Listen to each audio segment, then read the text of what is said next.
On the air, online, covering the Treasure Coast. Get connected with the Get Up and Go show. And now here's your hosts, Evan and Bonnie.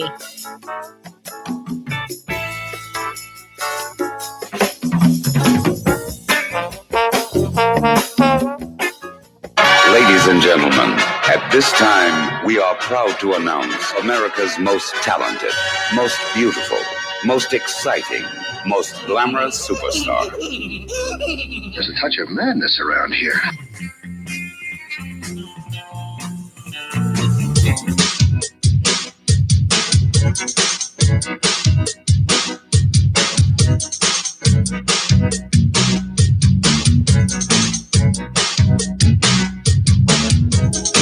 .608 on the Get Up and Go show. Evan and Bonnie back in the saddle on a Monday. Hope everybody had a good Father's Day. Bonnie, happy Father's Day to you. Happy belated Father's Day to you too, Evan. It was good. You had a good time. Nice one? Had a good time. We'll discuss it. We'll definitely discuss it. A lot of things happening on the show today. You're going to have a special contestant to play 5-second rule in the 8 o'clock hour. I'm not going to tell you who it is. Okay, we're not going to reveal it as yet. No, we don't want to reveal it. Don't want to give it away. But it's going to be cutting-edge entertainment. So if you're on radio around 8:45 this morning, you want to listen in. Because let's just say you're going to have to legally play the game. Or you could get carted off to jail. Yeah, and that 3-second rule is nice to listen to, and you can 5 test. Second. Oh, 5 seconds. Yeah. So good gosh, if they only shaving get off 2 seconds right away. 3 seconds. Yeah. But it gives you a little bit to exercise your brain at home with us. Yeah, definitely. So those of you that had a great Father's Day, happy Father's Day, belated Father's Day to you and yours. If you didn't have a good Father's Day, well, happy Father's Day also as well, because, if you didn't have a good one, you deserve to have a good one. I got surprised the day before Father's Day. Really? Yeah. Okay, so on Friday evening or so? No, Saturday. Saturday, right. Saturday. Father's Day's on Sunday. Got my days Boy, you're mixed just up. a day. Wow. You're just starting off the day good. I know. All right. So anyway, I got a surprise on Saturday. Yeah. Son comes home from work and he says to me, Dad, close your eyes. I'm like, no, I'm not closing my eyes. He goes, all right, then turn around. So he goes in the bedroom and he comes out and he goes, all right, turn around. And I turn around and he has this big balloon. It says, Happy Father's Day, and he gives me a card. Whoa. This is Gavin. Mm-hmm. Now, Gavin's never done this before. This is his first year he's ever done this on his own. So he got me this really nice balloon, said Happy Father's Day, and the card was real cool. Now, Gavin does not have the best handwriting. Okay, he writes like a third grader. I mean, his mentality is a 17-year-old, but his handwriting is that of a third grader. Is he a left-hander? In other words, no, he's a right-hander. Okay. He doesn't write very neatly like I do. Yeah. All right, him and Dylan both. They write the same identical way. You put their handwriting side by side, it looks identical. You could never tell. Wow. Yeah. So I open the card up, and it's readable. And it says, Dear Dad, thank you for molding me into the man that I am today. I love you. Love, Gavin. That sounds perfect. Short, sweet, to the point, and Niagara Falls started flowing. You started tearing up. Yeah. I was kind of like, wow.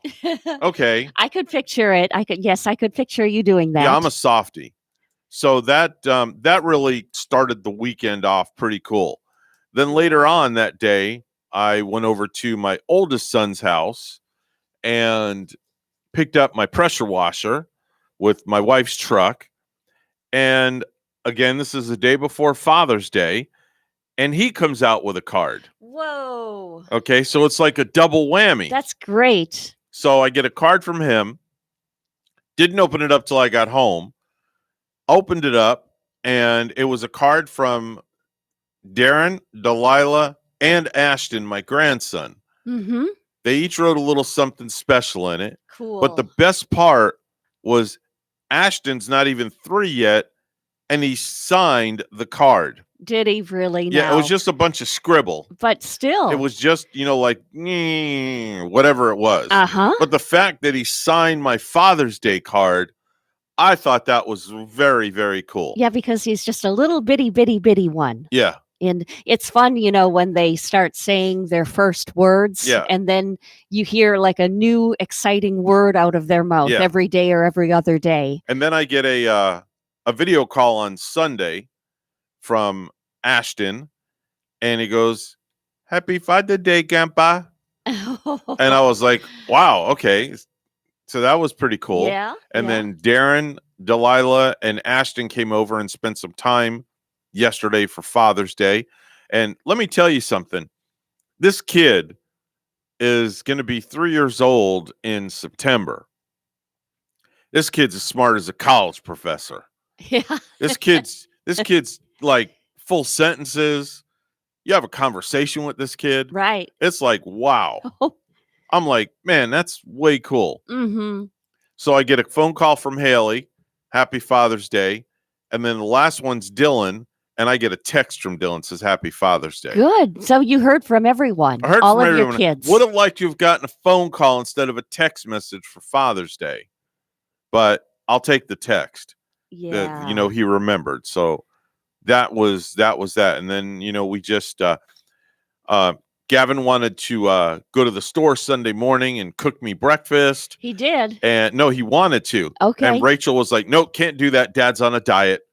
He's got his own food he's got to eat." That's right. I forget about that. He wanted to buy me stuff to eat and all sorts of stuff. I'm like, don't contribute to the poison, please. Exactly. I was thinking about the people on diets during this Father's Day weekend, because we certainly weren't on any kind of a diet. And then Haley said trying. to me, "You want to meet me somewhere in Jupiter? I'll take you to lunch for Father's Day." I'm like, "Nope, sorry, can't do it." Why, Dad? Because I'm on a diet. I'm on Nutrisystem. Yeah. This is day 8 today. It's hard. It's Day hard 8. with the occasions that are coming up, especially you get Father's Day, and then you get July 4th to follow, which is a lot of picnicking. Yeah, a lot of hot dogs, a lot of hamburgers. Yeah. It's just like with all the holidays. Will I be off my diet by then? I may be off my diet by then. No, I won't. Mm-hmm. Because I started the diet a week ago, and it goes, let's see, today is the 22nd. So 7 days before the 22nd would have been 21, 20, 19, 15th. Yeah, so the 15th is when I started. So by July 15th, I'll be done with the diet. So, and still, even when the diet is over, there's a lot of pressure to keep the weight off, I suppose, and still watch what you're eating. Exactly. Exactly. So no lunch with Haley because of the diet, but that's okay. I talked to all the kids. A great Father's Day card. Okay. Very nice. Very, very nice Father's Day card. Everybody was asking, "What are you going to do for Father's Day?" And I said, "Not a darn thing.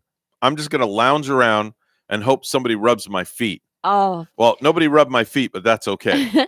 I lounged around and did absolutely nothing. They can get you like a gift card for a pedicure or something later. No, nobody's touching these feet. We have all of these foot massage doctors, not doctors, but foot massage people around. Yeah. I see them coming up all over town lately. Yep. So that was the extent of my Sunday. Went to the store, picked up a few different things. Went to Walmart, went to Publix, got my lottery tickets, got my newspapers, and I did what I do, and I do the voodoo that I do, as Mr. G says. Yeah. And that was it. So now you've heard my extent. Tell me about yours and Gary's Father's Day. I'd love to hear it. Well, we had Father's Day, and we had a double graduation with my stepson Jaden graduating from 5th grade. Wow. And Topanga graduating from 8th grade. That's exciting. It is. And Jaden, what they did for the 5th graders, this charter school that they go to was so terrific. And, the principal, he kind of reminds me of our Greg, as in Greg and Carol. Greg Wyatt. Of Greg Wyatt. Okay. He's got the glasses. The Grand Poobah. And he's just kind of like that personable kind of guy with the kids. Okay. He does just excellent. Oh, you got to love that. Yeah. So for the 5th graders, they held a parade. Okay. With the social distancing. And okay. We got to decorate the car up for Jaden. I saw some of the video. Yeah. It was very cool. Thanks. Yeah. Very cool. Handsome young man, by the way. Thank you. And he had his pictures all over the vehicle. Yeah, pictures I like that. Throughout the years. I like that. That was way cool. And then very special moment for that kid. It was. And then with Topanga and the 8th grade, the celebration was out in a huge field. Okay. So there was like a lot of social distancing. Now, did they go to the same charter school? Yeah. Okay. Not next year, they won't, though. Okay. But you got a middle schooler now, and you got a high schooler. yeah, she How goes does off that to high feel? school. Just ask her how she feels. Okay. I feel for the young kids nowadays when they get used to a certain school and a certain group of kids, and then they, that first day you're entering high school and a Right. brand new thing. Right. We were out to breakfast yesterday morning, and you could just tell by the look on her face that seriously, it's kind of like the start of summer, first day of summer today, but she's already thinking about, wow, that first day when they got to go back. Now, the charter school is K through 8, correct? Or does it go all the way to 12th grade? It's K through 8. K through 8. So, Yeah. Topanga is going to be going to a different school than Jaden's going to be going to. Mm-hmm. Wow, that's going to be a little separation anxiety. Yeah, for the two of them. We were so proud of her too. She got honors with a math scholastic, like one of 3 in her class to win that award. Congratulations! Round of applause for her. And definitely. One of 9 kids to receive this very cool scholarship incentive, where if she passes 7 of her tests within the next 4 years of high school, which I'm sure Topanga can do, but the pressure, right? Then she gets a nice scholarship. One of 9 kids to do that. Wow. Okay. So we were like, we've been really proud of her with that's her. Very cool. Thank you. Very, very cool. I'm glad the kids had a good time. Dad must have been. Very proud. I mean, I know you're proud. You're bonus mom, but Dad, Gary. That had to be a very special, proud moment for Gary. I'm sure he had to shed a tear somewhere. Yeah, and he did. And, it was like the cool principle that they do have. He wanted the graduates in the 8th grade to all stand up and say thank you for the parents that have brought them there. And as we were sitting comfortably in our lawn chairs out in that field, Topanga looked at her dad and said, "Thank you." Aw. Wow. You could see the words coming out of her mouth. Well, he molded her into a young woman, though, the young woman that she is, with your help as well. Oh, thanks. But her mom does most of it. Yeah, but you've got a part. You play a part in it too. You're a bonus mom. I do play a little wheel. Yes, you're just as equal as birth mom and bonus mom. Yeah, it's a 50-50 deal, just like with my Rachel and my kids. Yeah. It goes all around. It's important to be there and be part of a team, right. You might call it. Definitely so. 6:20 on a Monday morning. It's a Monday morning edition of the Get Up and Go Show with Evan and Bonnie. Let's hop on over to the news desk and see what the headlines are this morning. Good morning, Bonnie. Good morning, Evan. The Florida Department of Transportation said Sunday that testing and inspections of the Roosevelt Bridge in Stewart will continue until at least Wednesday. The department hopes to provide a timeline for reopening after that time. FDOT crews are working in 12-hour shifts. Crews have completed the sounding inspection on the northbound bridge exterior and are determining what additional testing will be necessary. Workers are positioning large steel plates on Dixie Highway to allow placement of the towers that will support a portion of the southbound bridge. The plates and towers are expected to be in place early Monday. FDOT does remind motorists traveling on Florida's Turnpike who are eligible to receive a suspended tolls due to the bridge closure, but do not have a SunPass transponder, that they must proceed as they typically would through the cash lane and obtain a paper ticket. Once they exit the Turnpike, they must give that ticket to the attendant so they will not be charged. Back the Blue rally in support of law enforcement officers and first responders happened Sunday in Palm City. Participants gathered at the Palm City Skate Park at 10 a.m. and made their way to the Veterans Memorial Bridge. WPTV's Chris Gilmore has more on the Back the Blue rally. Crowds of people in support of those on the Thin Blue Line today in Martin County made for a peaceful demonstration different than what we've seen in the past.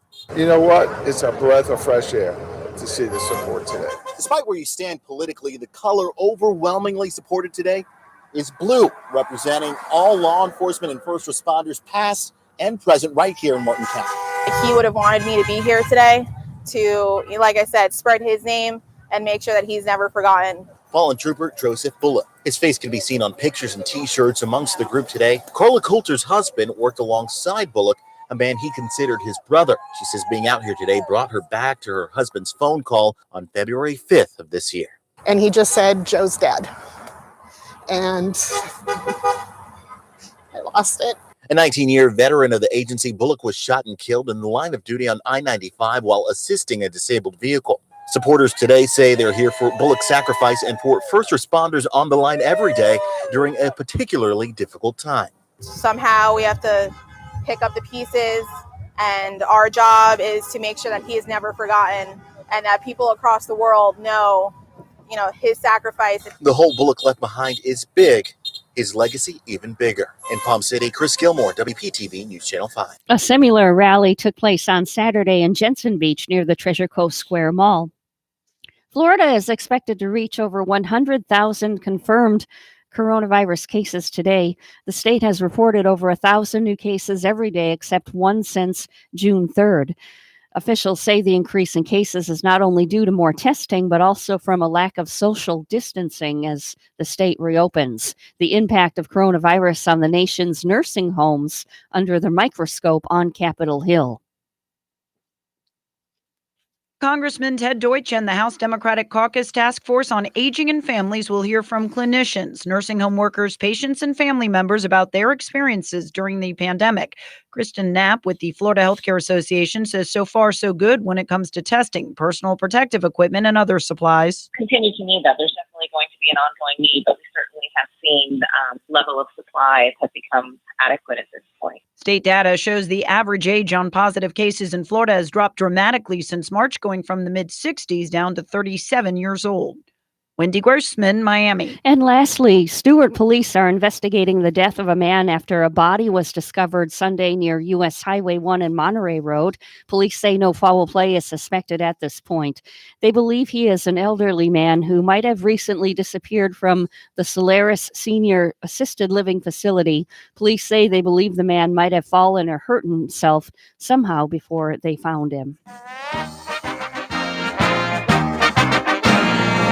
Like many in college football, the defending national champions are as well battling a viral outbreak. At least one quarter of LSU's football team was quarantined this week because of virus-related concerns, but that number is continuously fluctuating based on test results. At least 30 of LSU's 115 players have been isolated because they tested positive for COVID-19 or were found to have had contact with those who tested positive. High-ranking LSU athletic department officials declined comments Saturday, citing medical privacy laws. News time is 6:25. Weather and traffic together are next.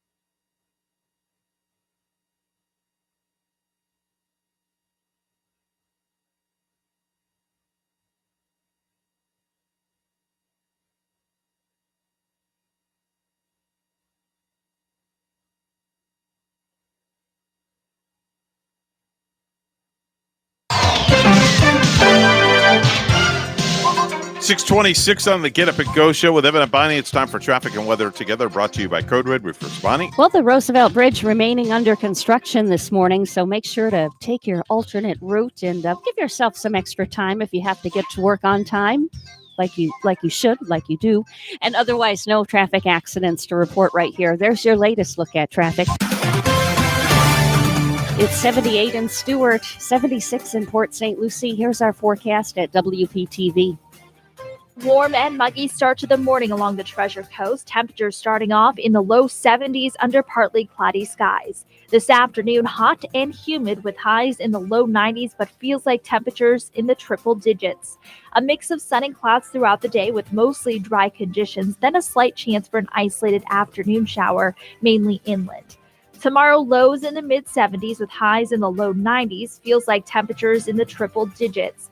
An onshore flow dominates the weather pattern, keeping rain chances highest along the sea breeze during the afternoon hours. By the middle of the week, Saharan dust starts to creep into the forecast. This will make way for hazy skies and limited rain chances. I'm WPTV First Alert Meteorologist Katya Hall on WSTU AM 1450, Martin County's Heritage Station.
Do you have a suggestion for the show? Send us an email, WSTUmorningshow@gmail.com.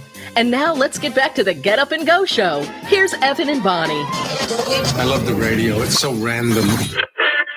This is Radio Crash on Pirate Satellite.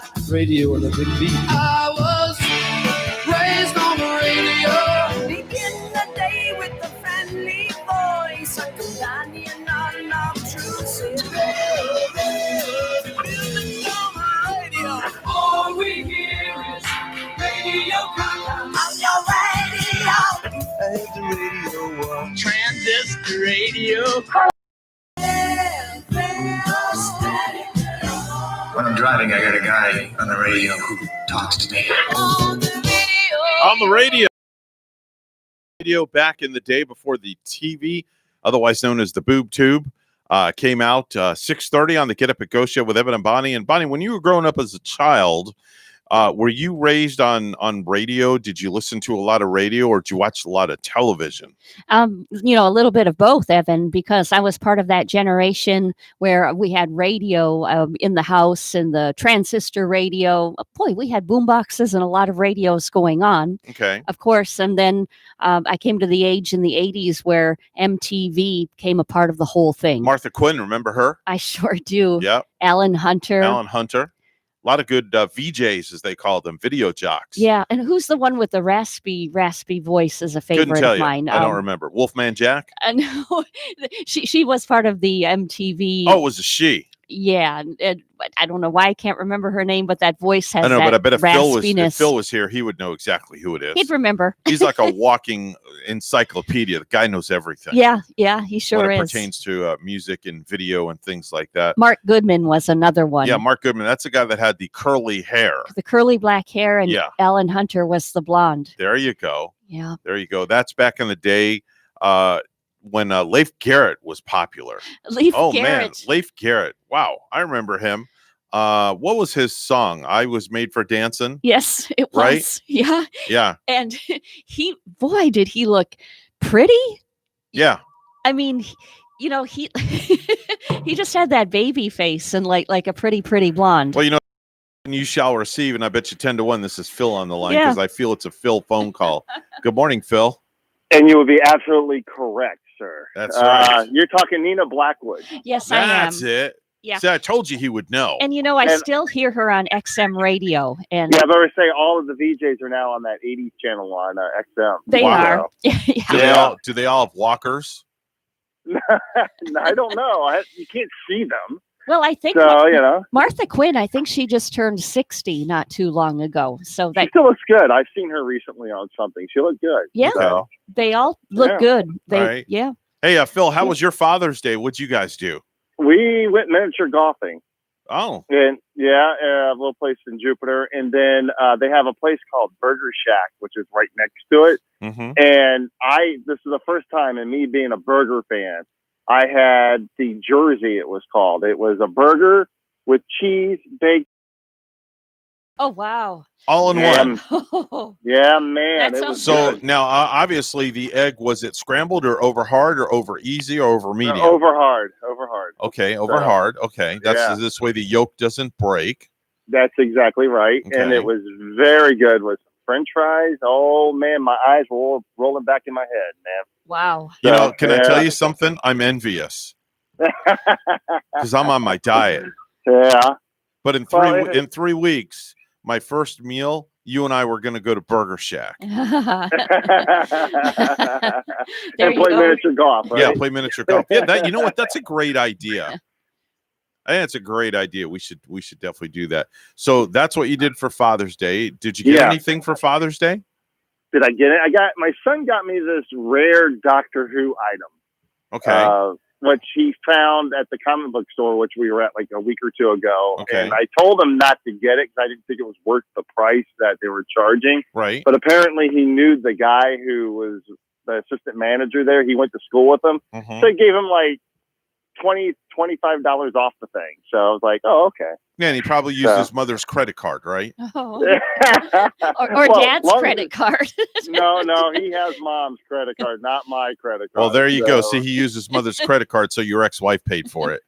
Yes, exactly. Exactly. So that's fine with me. So what do you care what he spent on it, right? Exactly. Well, I did. I didn't want him to spend. It Don't was be like such a 70 softy. It's Father's Day, for Yeah. gosh sakes. I know, but it wasn't worth what they were charging. That's the thing. Oh. And it was, So, but anyways, and then we watched, then Marcel came over for pizza last night. Oh, Marcel. Okay. Eating Yeah, some and- more. You're gonna make and- Evan even more jealous. Well, he shouldn't be because they screwed up the pizza order. I'm like, how do you screw up a pizza order?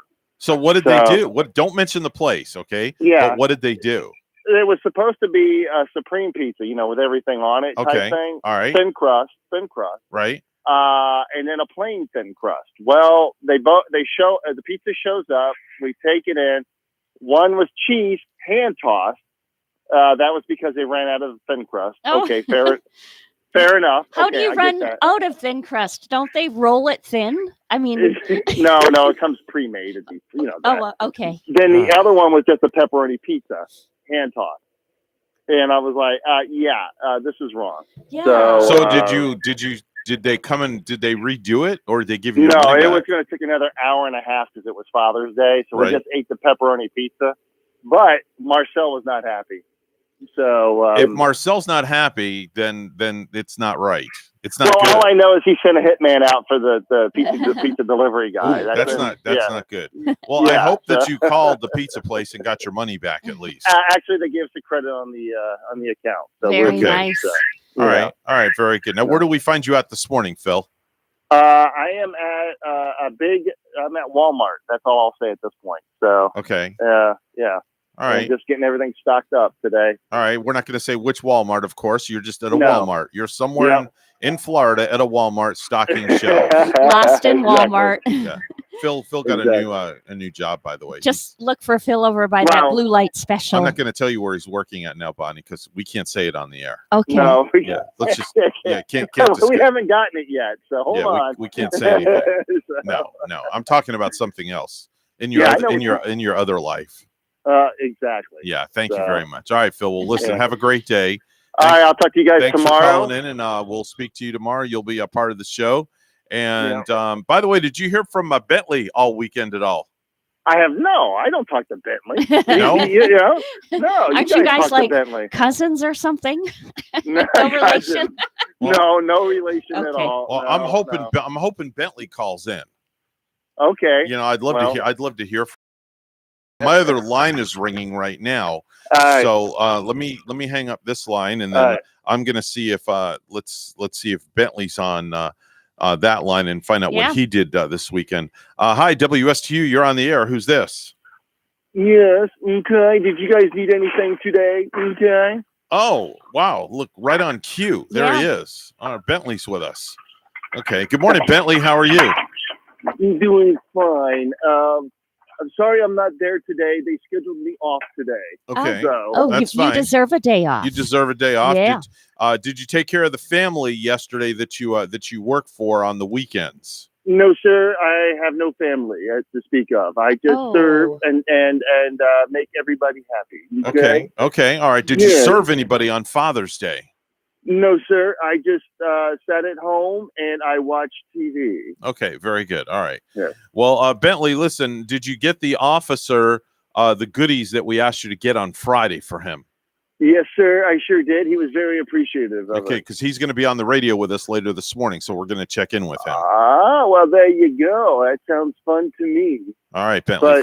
But then again, fun to me is just eating a bowl of vanilla ice cream, sir. And that's it. Okay. So. All right, Bentley. No sprinkles on All it right, or well, magic shell or anything? That's too wild, Miss Bonnie. Okay. Absolutely. I don't like that. I just like plain vanilla ice cream with the little specks in it. Well, keep it simple then. Okay, exactly. All right.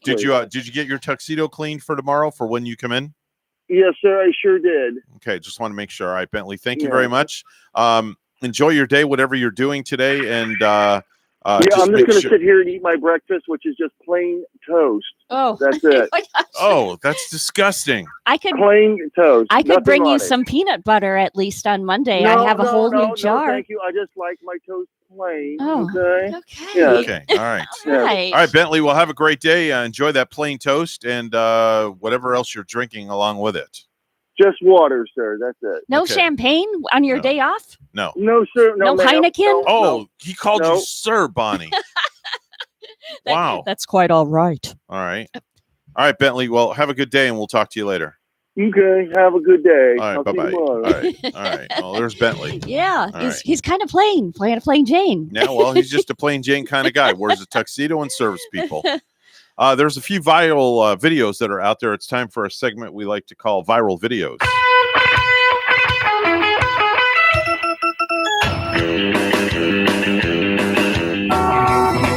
A man named Mohammed Abalmeed Mukbel has set a Guinness World Record for the largest stack of eggs.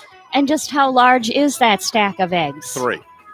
Now, is this eggs stacked the oval way, or I have no idea how you can stack perpendicular? these eggs. He identified each egg's center of mass and then stacked them exactly so they'd be able to stand end over end to get the record. End over end? So it means the perpendicular way. I guess. All I know is he stacked the eggs. Stacking 3 of those. You're getting too darn technical for me. Perpendicular, rectangular, whatever. I don't know. Rectangular. I have no idea. Meaning he didn't lay these eggs on its belly. You can't side. lay an egg on a side, Bonnie. He put the egg upright and top 3 of them. You can't put an egg upright. It's an egg's round. Oh, like a Weebles wobble, but it doesn't fall down. Right, kind an of egg thing. is just round. I think you're right. But Right. even stacking egg upon egg is a feat, and he did 3 of these He did things. 3. Yeah, he did 3. Stacked 3 of them. 3 eggs. That's a world record. Now I'm anticipating your moment, Evan, and I want you to do 4. I'm going to bring a dozen eggs in here one day. Are you? All right, and we're going to see who can stack the most eggs. Yeah. Okay. Okay. Sounds like a fun time. All right, me against you. I just have to remember to bring the eggs in. Okay. All right. Okay. And maybe we'll get Phil to play along. And maybe we can get a hen to hatch them for us right here on the air. A what? A hen. A hen? Going to hatch some eggs. Why would a hen hatch an egg on the air? you just never know. I mean, anything. We could don't need no happen chiclets around here. We don't need no chiclets, just scrambled eggs. If you drop the egg on the floor, we'll have scrambled eggs. We had that rooster at one time at the start of our show, long time ago, with that cock-a-doodle-doo going on in the morning. Yeah, remember we started with that each and every morning at 6. I don't remember. Yeah, it was a rooster crowing. It kind of alerted everybody to wake up. I don't remember that. I've been running a lot on Saturday mornings, and I hear a rooster or two around town. Really? Yeah. Where are you running at? In Port St. Lucie, right in town. I want to know where you're running at that you're hearing a rooster. I heard it now in a couple of different places, but I can't go in back of anybody's yard. I can't go in people's yards and scout. Was this it by any chance? Yeah, there you go. That was it. Okay, see, I found it. Okay, You know it. There's your rooster. All right, you happy? You got your rooster. Yeah. All right, very good. Here's a pretty interesting story. It's a video going viral. Just when you think you've seen everything on the road, people in LA saw a minivan shooting a ton of sparks as it sped down the freeway on Friday. And when they drove up to see what was happening, they noticed that it had a motorcycle stuck on the front bumper. Oh, yikes. Yeah, apparently it was a hit and run. The motorcyclist wasn't on the bike as it was pushed down the road. He fell off promptly, and amazingly, he's going to be okay. Eventually, the bike was dislodged from the van, and the driver of the van abandoned it and ran away. The police did later arrest the driver. It's a good thing that they got him. Wow, Yeah. hit and run like that. And, well, thank goodness the rider of the motorcycle was okay. Yeah, definitely so. I saw the video of this thing, and there it is, Bon. If you happen to glance over to my... Yeah, I didn't see that. See that? There it is right there. Oh. Is that what? That's crazy, isn't it? It looks like, it looks like it would be like in reverse, like that motorcycle's riding so straight with that vehicle, like they hooked it up to the front and It's an they're oversized hood towing ornament. it. Yeah, oversized hood ornament. Or a hood ornament, yeah. That's crazy. That's pretty. That would have been like a wild thing to see, no? Yeah. I would have been speechless. I mean, the stuff you see on the highway these days. Yeah. I've seen some pretty amazing things driving down the road. Yeah. Definitely so. 6:45 on the Monday edition of the Get Up and Go Show with Evan and Bonnie. It's time for news. Let's go to the news desk where Bonnie's standing by. Good morning, Bonnie. Good morning, Evan. The Florida Department of Transportation said Sunday that testing and inspections of the Roosevelt Bridge in Stewart will continue until at least Wednesday. The department hopes to provide a timeline for reopening after that time. FDOT crews are working in 12-hour shifts. Crews have completed the sounding inspection on the northbound bridge exterior and are determining what additional testing will be necessary. Workers are positioning large steel plates on Dixie Highway to allow placement of the towers that will support a portion of the southbound bridge. The plates and towers are expected to be in place early Monday, and FDOT is reminding traveling on Florida's Turnpike who are eligible to receive suspended tolls due to the bridge closure but do not have a SunPass transponder that they must proceed as they typically would through the cash lane and obtain a paper ticket. Once they exit the turnpike, they must give that ticket to attendant so they will not be charged.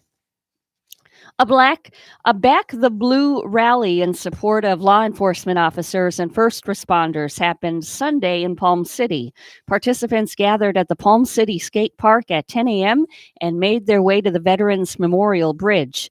WPTV's Chris Gilmore has more on the Back the Blue rally.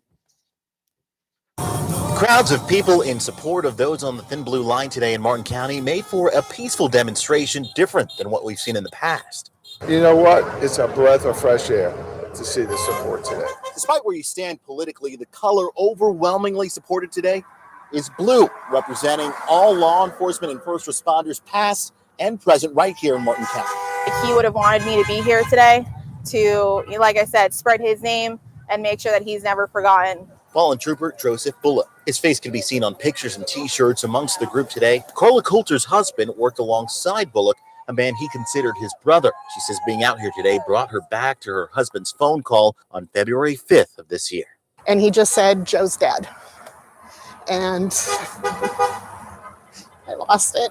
A 19-year veteran of the agency, Bullock, was shot and killed in the line of duty on I-95 while assisting a disabled vehicle. Supporters today say they're here for Bullock's sacrifice and for first responders on the line every day during a particularly difficult time. Somehow we have to pick up the pieces, and our job is to make sure that he is never forgotten and that people across the world know, his sacrifice. The hole Bullock left behind is big. His legacy even bigger. In Palm City, Chris Gilmore, WPTV News Channel 5. Florida's tourism-based economy saw its unemployment rate go up again last month, even as many businesses began reopening across the state. Florida posted a 14.5% jobless rate in May as businesses and workers continue to be hammered by the coronavirus pandemic. Despite the increase in the state's unemployment rate, DEO Chief Economist Adrian Johnston says there are signs the economy is starting to recover. There are likely people who are coming back into the workforce. They're encouraged to find jobs. So they may be counted as unemployed, but they are actively seeking work. And they were not counted as that in the prior month. Lastly, the boat ramps at Jensen Beach Boat Ramp Park will be closed for repairs from Monday, June 22nd through Saturday, June 27th.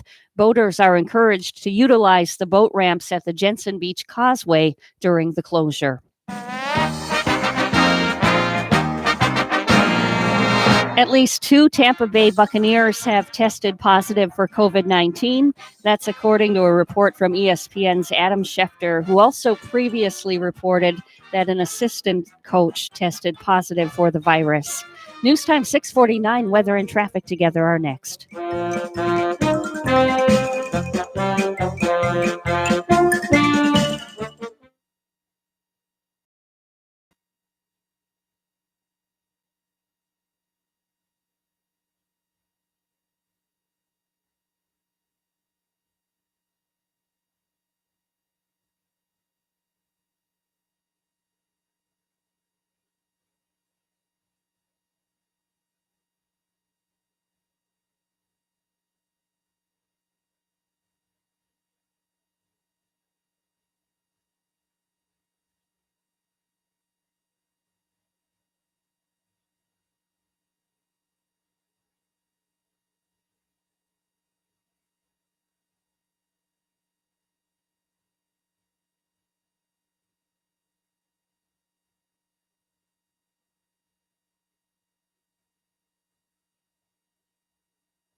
6:50 the time on the Get Up and Go show with Evan and Bonnie. It's time for traffic and weather together, brought to you by Code Red Roofers. Bonnie? Well, with the Roosevelt Bridge still being closed, of course, take your A1A, Indian River Drive, the Turnpike, I-95. Give yourself extra time and no accidents to report. There's your latest look at traffic. It's 78 in Stewart. Here's more on our forecast at WPTV. It's a warm and muggy start to the morning along the Treasure Coast. Temperatures starting off in the low 70s under partly cloudy skies. This afternoon, hot and humid with highs in the low 90s, but feels like temperatures in the triple digits. A mix of sun and clouds throughout the day with mostly dry conditions, then a slight chance for an isolated afternoon shower, mainly inland. Tomorrow, lows in the mid-70s. 90s, feels like temperatures in the triple digits. An onshore flow dominates the weather pattern, keeping rain chances highest along the sea breeze during the afternoon hours. By the middle of the week, Saharan dust starts to creep into the forecast. This will make way for hazy skies and limited rain chances. I'm WPTV First Alert Meteorologist Katya Hall on WSTU AM 1450, Martin County's Heritage Station.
If you have a suggestion for the show, we would love to hear from you. Send us an email.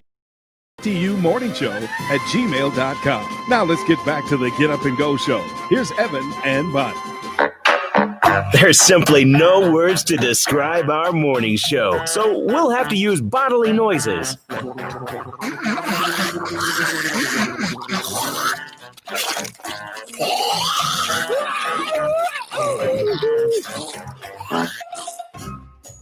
Excuse me. I apologize for that.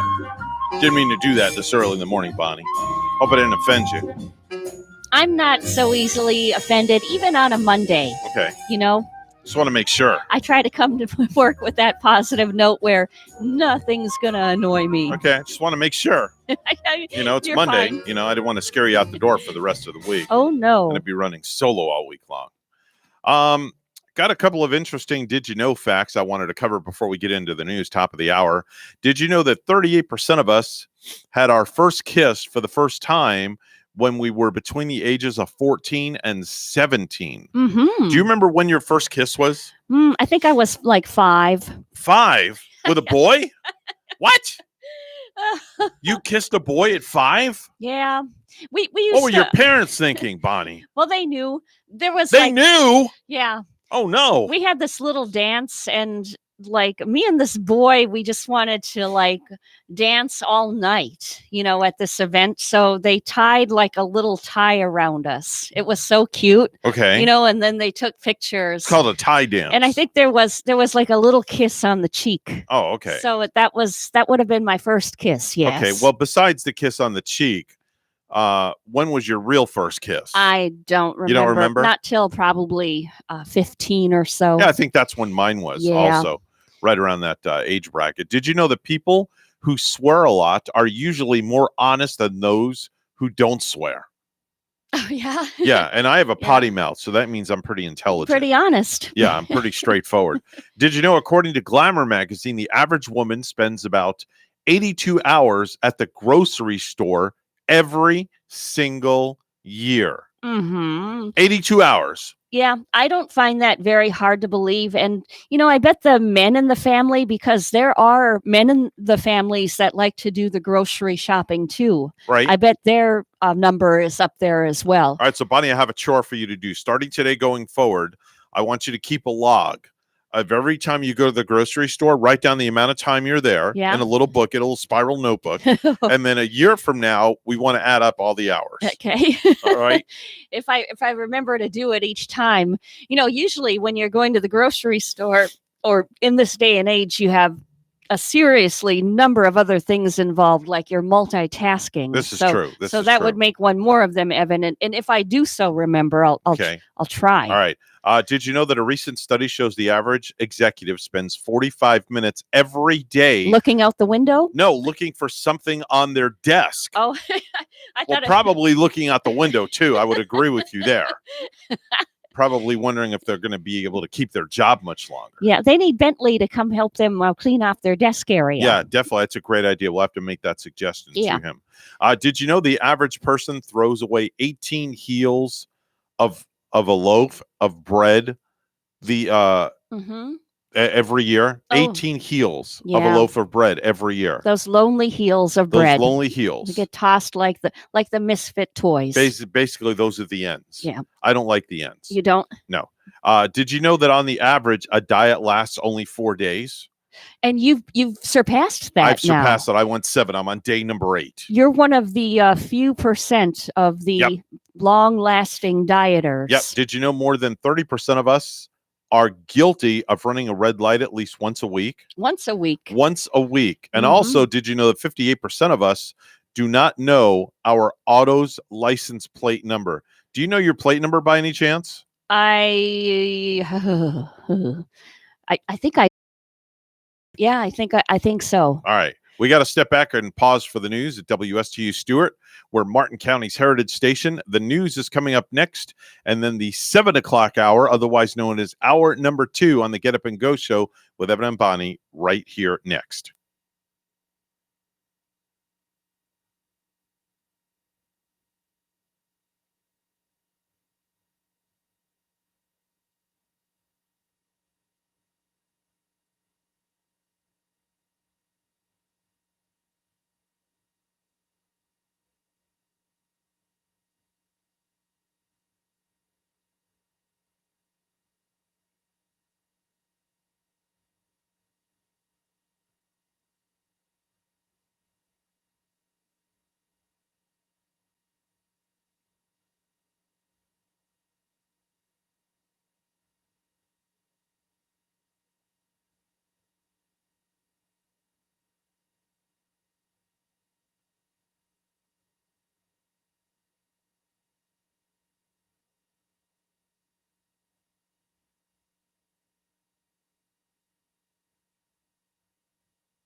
the air, online, covering the Treasure Coast. Get connected with the Get Up and Go show. And now here's your hosts, Evan and Bonnie.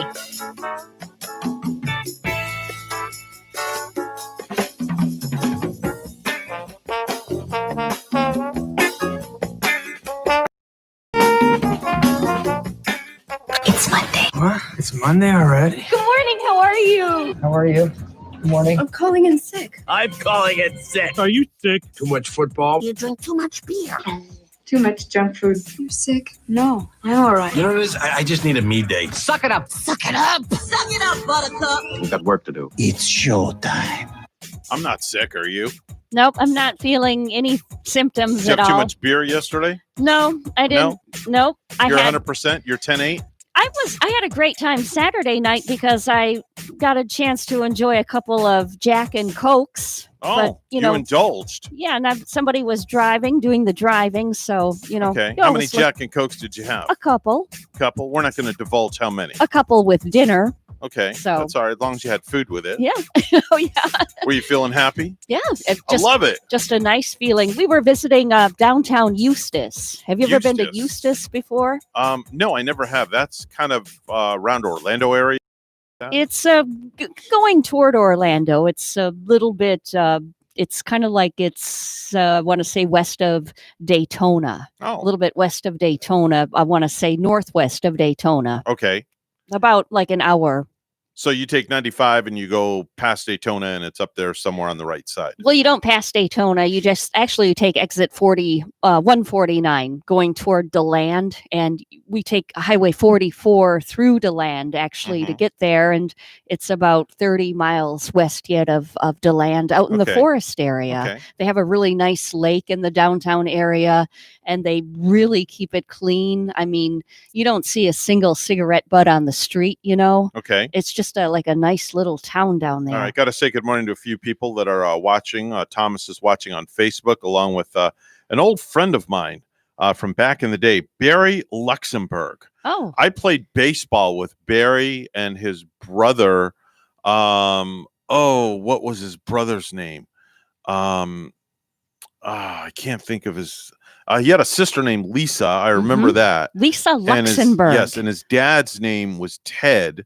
And Ted used to coach baseball, and I was on the base. I think it was baseball or softball. I don't remember. But it was Steven, that was his brother's name, Steven Luxembourg. There we Nice. go. So it was Barry and Steven. We all played ball together back in the days in North Lauderdale. Yeah. So he's watching us on our Facebook page. Want to say good morning to Petra Zawicki. That's a name. Say that 10 times Right? fast. Petra Zawicki. I know she's one of our regular listeners. Regulars. That's right. Otherwise known as, we call her Petey for short. Yeah. Petey's a pretty cool girl. She's the second Petra that I know. Do you? Yeah, I know another Petra too. Petra Lee.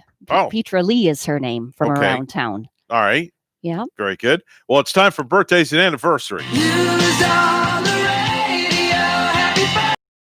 Happy birthday. Happy birthday. And of course, we do birthdays, anniversaries, and back in the day. And without a doubt, I feel a sneeze coming on. Oh boy. Uh-oh. A little bit of allergies, Yeah. I gather. Hold on, I'm going to make it go away. I'm pressing it on the one side of my nose where it's tickling, and hopefully I won't sneeze. So if I sound a little nasal, all right, there, that's better. It's funny Okay. that yours are bothering and mine not at all this Yeah. morning. Would you hand it over to me or something? It must be that great weekend I had in DeLand or something. I don't know. Yeah. I'm not sneezing this morning. It's funny because I'm all stopped up this morning too. Yeah. My nose is like really stuffy. 'Cause Yeah. You can hear me sniffling a lot. So, Bonnie, you have any birthdays or anniversaries Just for today? happy birthday to anybody celebrating in All right. the first day of summer right here, right? Well, that was And- this weekend. It started. It starts started Saturday. Saturday, yeah. Yeah, it started Saturday. Third day of Third summer day. then. That's summertime. Getting right in the heart of it. Summertime. Want to wish Rachel a happy birthday. Happy She's 45 birthday. years old. She's not Yeah. there yet. No, she's not there yet. Getting there. July 23rd. She's on the climb. Yeah, gotta say hello to Mary Mendes. Good friend of mine watching on Facebook. She just joined in the conversation. Is she related to Eva? No, No? not related to Eva Mendes. Okay. But Mary's up in Rhode Island where they park the car in the Harvard Yard. Hi, Mary. So maybe she knows Brian Bosio, She who's from might. Boston also. Anyway, Joe Dempsey's 33 from Gendry. That's Game of Thrones. Alicia Goranson is 46.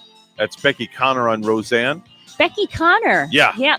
You know, she plays, I like her character on the Connors. Okay. In fact, I think she grew to be one of the funniest ones on there now. She's just a joy to see. And like, I like to see this girl all grown up from watching her when she was young Becky, and to play this role. I think she's doing fantastic. And 46 today. 46 old today. Mhm. Yes. 46 years old today. Pretty interesting. Yeah. There were 2 Beckys that played the role. She hasn't made it to the Nifty 60 club yet, though. No, that's a little way to go yet. Yeah, little ways, Yeah. little ways to go. She's older than Rachel, though. Yeah, she's older than Rachel.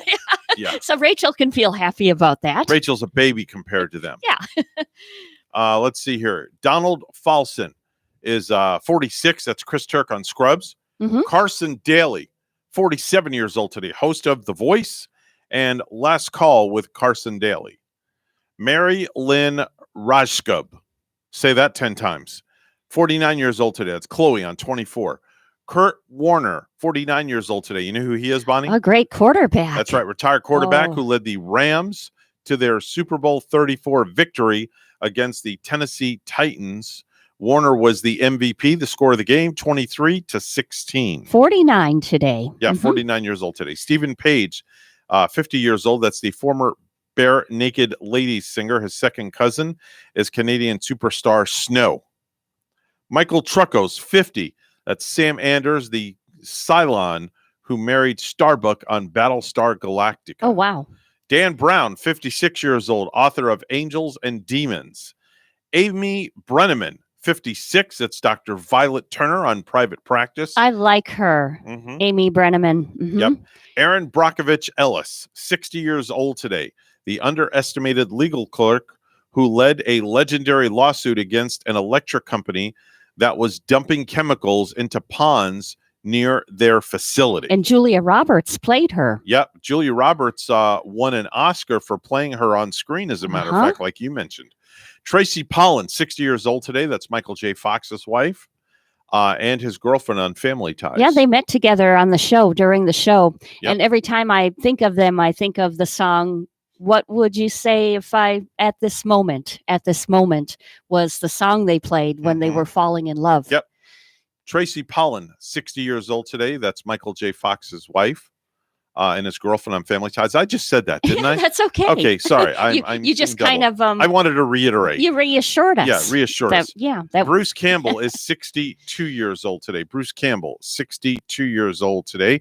Want to say good morning to my wife, Rachel, who just texted me, says, I love you and hope you have a great day. And I love you too, and I hope you have a great day as well.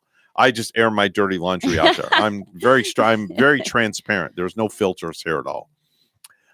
Let's see here. Cyndi Lauper, 67 years old today. You know, she looks incredible. Yeah. Are you sure that's not a typo?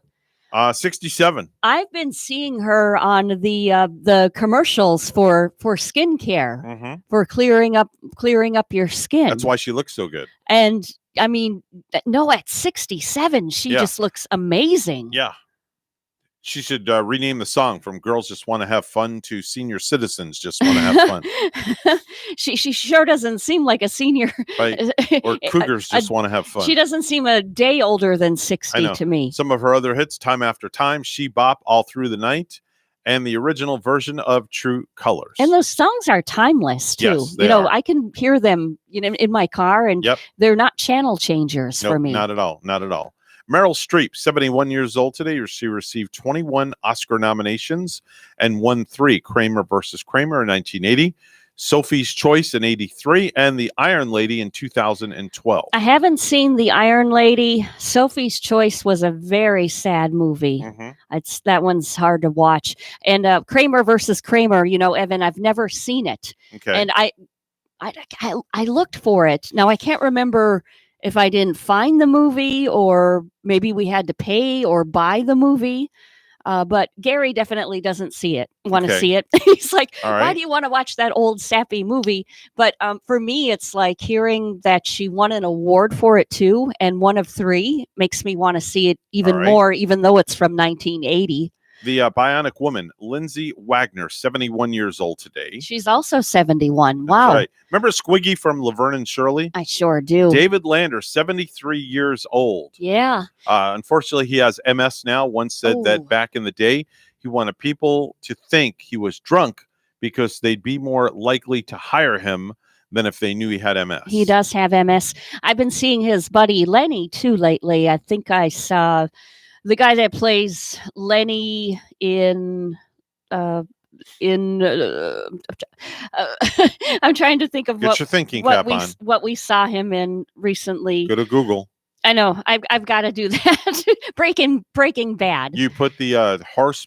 You put the cart before the horse on that one. Yeah, but Breaking Bad. We saw him in that not too long ago. Last but not least, Chris Christopherson, 84 years old today. Yeah, he's wonderful. He wrote that song that I like that I think Johnny Cash did it, Sunday Morning Coming Down. Mm-hmm. And Chris did vocals on it, but I think Johnny also performed it. Yep.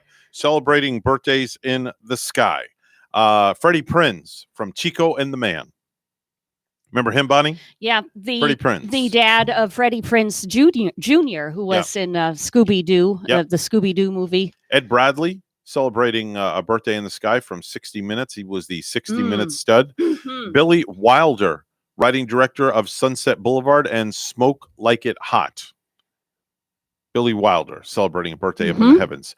Bonnie, you know what today is? There's 2 days today we're celebrating. The third day of summer. We've already that too. discussed but that. It's National Onion Ring Day. Oh man. Right? Yeah. Where was I? Oh, I was out for breakfast yesterday, and Please tell me you didn't have onion rings for I breakfast. almost did because their menu had their onion rings on the cover. You ever gone to that one steakhouse that has what's called the bloomin' onion? Yeah. That's really good. I have had that. That's really good. In fact, it's funny that you mentioned that because Mike, my partner, that used to be my partner in crime right here in the morning, before you came, he told me to get the blooming onion. Yeah, bloomin' onion right at really that place. It's really good. I think it's Outback, if I'm not mistaken. I think it's. I think it is not Outback. I'm pretty sure There's it's another Longhorn. steakhouse. Longhorn is I don't know. where All I right, had it. Here's for a debate. Okay, where do they serve the bloomin' onion? Can somebody call us and let us know? And I'm pretty sure it was Longhorn Steakhouse. 220-9788. 772-220-9788. We're not sure if it's the Longhorn or if it's the Outback Steakhouse. Yeah. So somebody please call us and clarify that so I can, I'll bet you $1. Okay. We need $1 we bet. need clarification. Yeah, we need clarification and closure. Like Californication. We need clarification. We need clarification. 220-9788. And the other day today, it's National Kissing Day. Is it really? Yes, National Kissing Day. Oh, wow. I guess we have to refrain from that one with the COVID now, don't we? We're not going to be kissing anybody. Maybe can we still do it with our significance, Evan? I'm think sure you can kiss your significant. I kiss my significant. Yeah. I kiss my dog. Do you? Yeah, I kiss my dog. I kiss my kitty cat. Kaya laid in bed with me last night. Yeah. I gave her a little schmoots right on the top of her head. Oh, you know it. On her forehead. The little doggies, they love a little kissy once She in a laid while. right down next to me and put her paw on my shoulder as I was falling asleep. Yeah. Then all of a sudden she heard Rachel coming and she ran for the hills. You know, I just looked up the blooming onion, and now the dish was popularized in the U.S. when it appeared as bloomin' onion, a charter feature of the Outback Steakhouse when that national chain opened in 1988. Guess what? Got it right. That's where they started it. But I think the blooming onion has gone on to other chains like the Longhorn, and that's why. Well, I don't think the Longhorn would call it the bloomin' onion, though, because the Outback wonder. has the legal name rights to it. Oh, yeah. So, I'm wondering about Maybe that. we'll call the Longhorn if they're open this early in the morning, and we'll ask them if they serve what's called the bloomin' onion. Yeah. How's that sound? Yeah, because I'm almost sure I had it there the last Tell them we're having time. a debate on the air, and hopefully they can answer that question for us. Since nobody wanted to call and give us that answer. Yeah. I mean, you know, I don't think anybody likes us this morning. nobody's on alert this early in the morning on a Monday. You're just we're expecting too much. You're thinking too early. I know. That's always me, though. The electrolytes aren't even going. 7:22 news time. Let's go to the news desk where Bonnie's standing by. Morning, Bonnie. Good morning, Evan. The Florida Department of Transportation said Sunday that testing and inspections of the Roosevelt Bridge in Stewart will continue until at least Wednesday. The department hopes to provide a timeline for reopening after that time. FDOT crews are working in 12-hour shifts. Crews have completed the sounding inspection on the northbound bridge exterior and are determining what additional testing will be necessary. Workers are positioning large steel plates on Dixie Highway to allow placement of the towers that will support a portion of the southbound bridge. The plates and towers are expected to be in place early Monday. The FDOT has also finalized plans that will temporarily reconfigure Dixie Highway and US 1 north and south of the bridge. FDOT has coordinated with the Florida East Coast Railway to conduct an inspection of the underside of the bridge over the railroad tracks, and the train speed has been reduced to 10 miles per hour in that area. A Back the Blue rally in enforcement officers and first responders happened yesterday in Palm City. Participants gathered at the Palm City Skate Park at 10 a.m. and made their way to the Veterans Memorial Bridge. WPTV's Chris Gilmore has more on the Back the Blue rally. Crowds of people in support of those on the Thin Blue Line today in Martin County made for a peaceful demonstration different than what we've seen in the past. You know what? It's a breath of fresh air to see the support today. Despite where you stand politically, the color overwhelmingly supported today is blue. All law enforcement and first responders past and present right here in Martin County. He would have wanted me to be here today to, like I said, spread his name and make sure that he's never forgotten. Fallen Trooper Joseph Bullock. His face could be seen on pictures and T-shirts amongst the group today. Carla Coulter's husband worked alongside Bullock, a man he considered his brother. She says being out here today brought her back to her husband's phone call on February 5th of this year. And he just said, Joe's dead. And I lost it. A 19-year veteran of the agency, Bullock was shot and killed in the line of duty on I-95 while assisting a disabled vehicle. Supporters today say they're here for Bullock's sacrifice and for first responders on the line every day during a particularly difficult time. Somehow we have to pick up the pieces, and our job is to make sure that he is never forgotten and that people across the world know, his sacrifice. The hole Bullock left behind is big. His legacy even bigger. In Palm City, Chris Gilmore, WPTV News Channel 5. A similar rally took place on Saturday in Jensen Beach near the Treasure Coast Square Mall. Florida is expected to reach over 100,000 confirmed coronavirus cases today. The state has reported over 1,000 new cases every day, except one since June 3rd. Officials say the increase in cases is not only due to more testing, but also from a lack of social distancing as the state reopens. The impact of coronavirus on the nation's nursing homes under the microscope on Capitol Hill.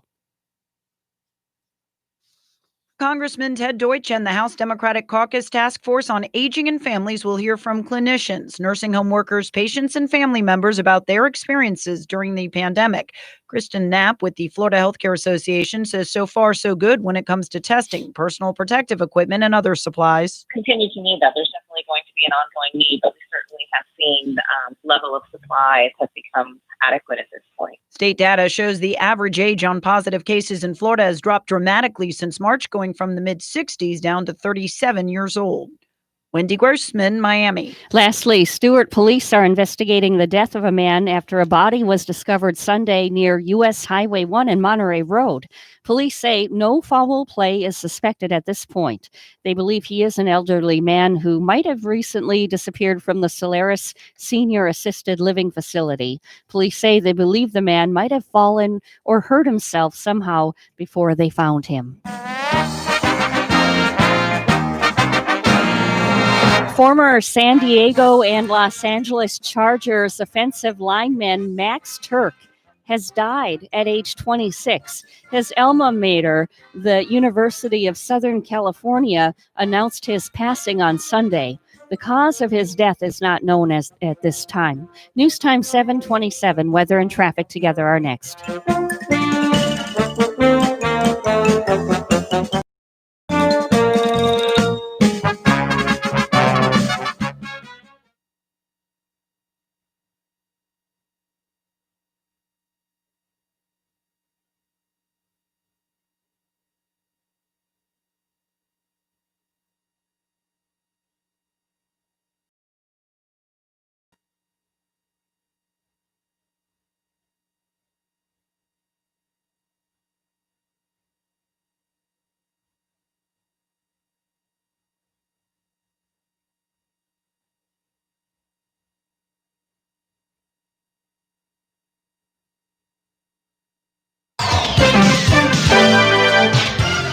7:28 on the Get Up and Go show with Evan and Bonnie. It's time for traffic and weather together, brought to you by Code Red Roofers. Bonnie? Well, with the Roosevelt Bridge still closed, remember to take your alternate route this morning and give yourself some good extra time before you head on out to work or wherever you're traveling. And as you're traveling right now, we're not seeing any accidents, no slowdowns. There's your latest look at traffic.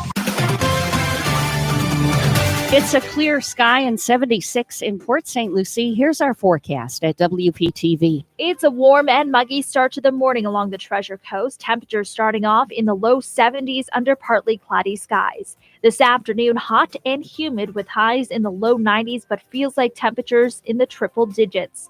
A mix of sun and clouds throughout the day with mostly dry conditions, then a slight chance for an isolated afternoon shower, mainly inland. Tomorrow, lows in the mid-70s with highs in the low 90s. Feels like temperatures in the triple digits.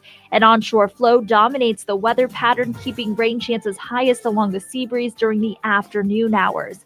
By the middle of the week, Saharan dust starts to creep into the forecast. This will make way for hazy skies and limited rain chances.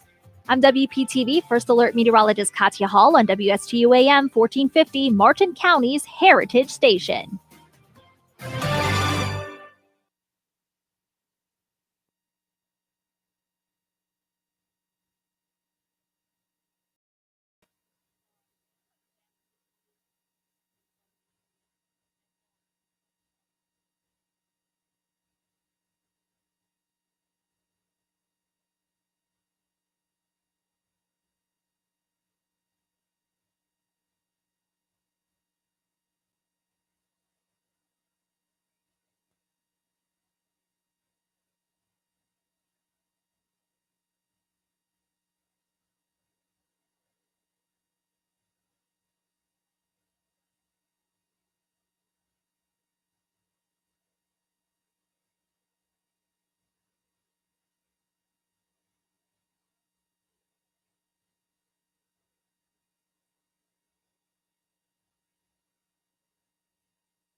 The Get Up and Go Show would love to hear from you, live on the air.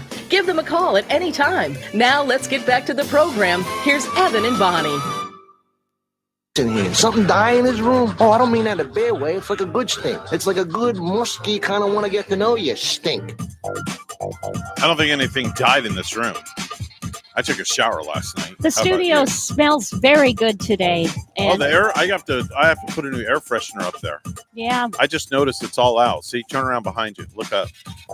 See, yeah. it's all like disintegrated. That goes down fast, doesn't it? Yeah, it does. I got to get a new one. What do you expect for $1? It takes all of the bad smells out. It only cost me $1. I like that sandwich place we see once in a while. It's just 100 pennies. They say free smells. Only $1. You can come in for free smells. Got it at the dollar store. Yeah. I don't think you were listening. Oh, no. That's okay. I know. And it's good to know the price because we need more of those You know how much it cost me? 50 cents. $1. Oh. Thank you. But I do know what it is time for. It's one of our favorite segments. It's time for Stupid News. And now it's time for Stupid News. It's so stupid and awesome. Where we ask the important questions. Are some people too stupid to live? Why are people so stupid? Are you effing stupid? I had all weekend to scour the globe. And I'm happy to say I haven't encountered any stupid people all weekend. People were very civil. That's good. where I saw them. Unlike normally, we do encounter stupid people every now and then, right? Sometime, yeah. Yeah. I didn't see any angry, upset drivers. I even did some driving. So overall, a good, stable kind of weekend. You may not like this story, Bonnie. Okay. A 62-year-old woman is facing a felony count of animal cruelty after she tried to neuter her own dog. Think the heck about is that. wrong with people? Okay. I know I don't like this story. Kimberly Oldham told police she didn't have the money to pay a vet to do the procedure and said a neighbor advised her how to do it by herself by wrapping a band around the animal's privates. Jeez. Oldham was arrested Sunday night. Doctors performed the proper neutering on the dog to save its life. Boy. Note to self, Bonnie. There should be some jail time for that. Who can be that stupid? Note, that's why they call it stupid news. I know. That one's upsetting. Yeah. Note to Yeah. self. Don't try to neuter your own dog. No. Okay. Or just yeah, or don't. your cat Yeah. or animal. Leave it up to the professionals. Absolutely. Let's go to Oregon, where the cops in Eugene, Oregon, got a call around 3 o'clock in the morning last Monday about a 39-year-old guy. Guy's name is Brandon Lee Jackson, who allegedly attacked and robbed a man in a 7-Eleven parking lot. Now, when the cops eventually tracked Brandon down, he climbed up to the top of a very tall railroad crossing sign and was just perched up there, but he was perched up there naked. Oh, jeez. And he wasn't moving. Oh. It was naked on a railroad sign. Yeah. Well, the train should see you from a mile away then. Yeah, you have your own crossing guard stick. Yeah. It was more than 12 hours before Brandon finally climbed down the pole, and then he tried to make a run for it. The police dog got to him first, and Brandon put the dog in a headlock and punched the dog. Dog broke free, and you'll never guess where the dog bit him. Oh, I can only get. Oh, in the tushy, right? No. Oh. Take another guess. Okay. Yeah, around the other side. Wow. Yeah, ouch. Serves him right. His crossing gate disappeared, let's just say. Yeah, that's right. Yeah, he was rushed to the hospital. They had to perform emergency surgery to reattach. And oh, wow. Yeah, that was a very interesting story. Yeah. Think about sure that is. And, I'm afraid of the railroad tracks anyway, let alone to be naked by one next to or one. up on that big X on the sign. And then to get down and have a dog just totally, give you a whatever you want to call it. That's having a very rough day. Yeah, a rough day. Yeah. A 53-year-old burglar, guy's name is Fred Moulton, broke into an empty apartment building last Wednesday when he saw the window open. He had no idea the apartment was empty, but he didn't find anything to steal because, like I said, the place was empty. Empty? Yeah. Empty as in empty. Yep. Not it turned out not it was, even a penny laying on the counter? Nope. Turned out it was being remodeled. So there was literally nothing to steal. And once he realized that, he decided to leave. And on his way out, he somehow got his foot stuck in the window. Oh, boy. And ended up dangling outside the building upside down. Had to call the fire department to rescue him. He looked like a new ornament on the building with all that remodeling. After the fire department got to him, they called the cops and they found drugs and all sorts of other stuff on him. He was arrested, hauled off to jail, sentenced to 18 months of probation, and he was on his way to rehab. And dangling upside down, I'm sure all the drugs be falling out of his pockets. Yes. Of his pants. For sure. Wouldn't it be great if you could just get rid of that unattractive double chin without dieting or exercising or going under the knife, Bonnie? Oh, yeah. And I'm not referring to you. I'm just like anybody in general. Waving a little magic wand. Right, exactly. Well, it turns out you can do that. And all you have to do is wear a weird looking thing that's called a face bra. A face bra. A face bra. Okay. And the double chin magically disappears. Wow. It's similar to chin straps used after plastic surgery to keep the tissue tight during recovery. The face bra relies on compression to allegedly sculpt wearers' faces and help them get rid of drooping facial fat. That's interesting. It works for slimming down your face or getting rid of a double chin. And the Australian company selling it claims that even a one-time use can help lose up to 1 centimeter of fat. Isn't that something now? A face bra. A face bra. I wonder if it comes in lace, see-through, or whatever, polyester. Yeah. Whatever they make those things out of. The nylon stocking kind. Yeah. No, different size cups, I guess. There's something I got to do, but this is more of a physical thing that you can do for your face. I knew a gal that would hang upside down from a beam bar. A beam bar? Yeah, or any kind of like a monkey bar outside. And I think she had one in her house, going across the baseboards of a doorway. But you just, with your knees, your legs, you just hang upside down and let all that blood rush to your face. And it's supposed to be a kind of a nice way to keep yourself youthful, with the blood rushing down that way. Don't think I'm going to try that anytime soon. It's just an idea, just a tip. The head writer for the perennial CBS soap opera, The Bold and the Beautiful, said the show will start using blow-up dolls as a stand-in for love scenes. Oh, is that so? Yeah. Oh, okay. Because of COVID, right? Yeah, because of COVID. I think they're one of the first. I think that's hilarious. They're one of the first soap operas too to come back on the air. Or they're in production right now. I think that's hilarious. A blow-up doll for a lovemaking scene. I wonder if these I blow wonder up. how realistic that's going to look. I know. I'm seriously now. I can't wait to see this to see just how real they look. I mean, I guess it's probably going to be really bold, but not so beautiful. I guess so. Right? That'll be the name of the new show. But you never know. The bold and the not so beautiful. The way they're making these mannequins now, and some of those mannequins. Good gosh, I envied that one, and I am Legend. We were watching that, and that mannequin, that Will Smith. He's the only one left in New York City. He and his dog, and he starts to talk to the mannequins. Right. There's that good-looking mannequin he was falling in love with, and Gary was even like, "That is a good-looking mannequin." I'm like, "Oh, shut up." No, she was really cute. You got to see the movie, I guess, to get my gist.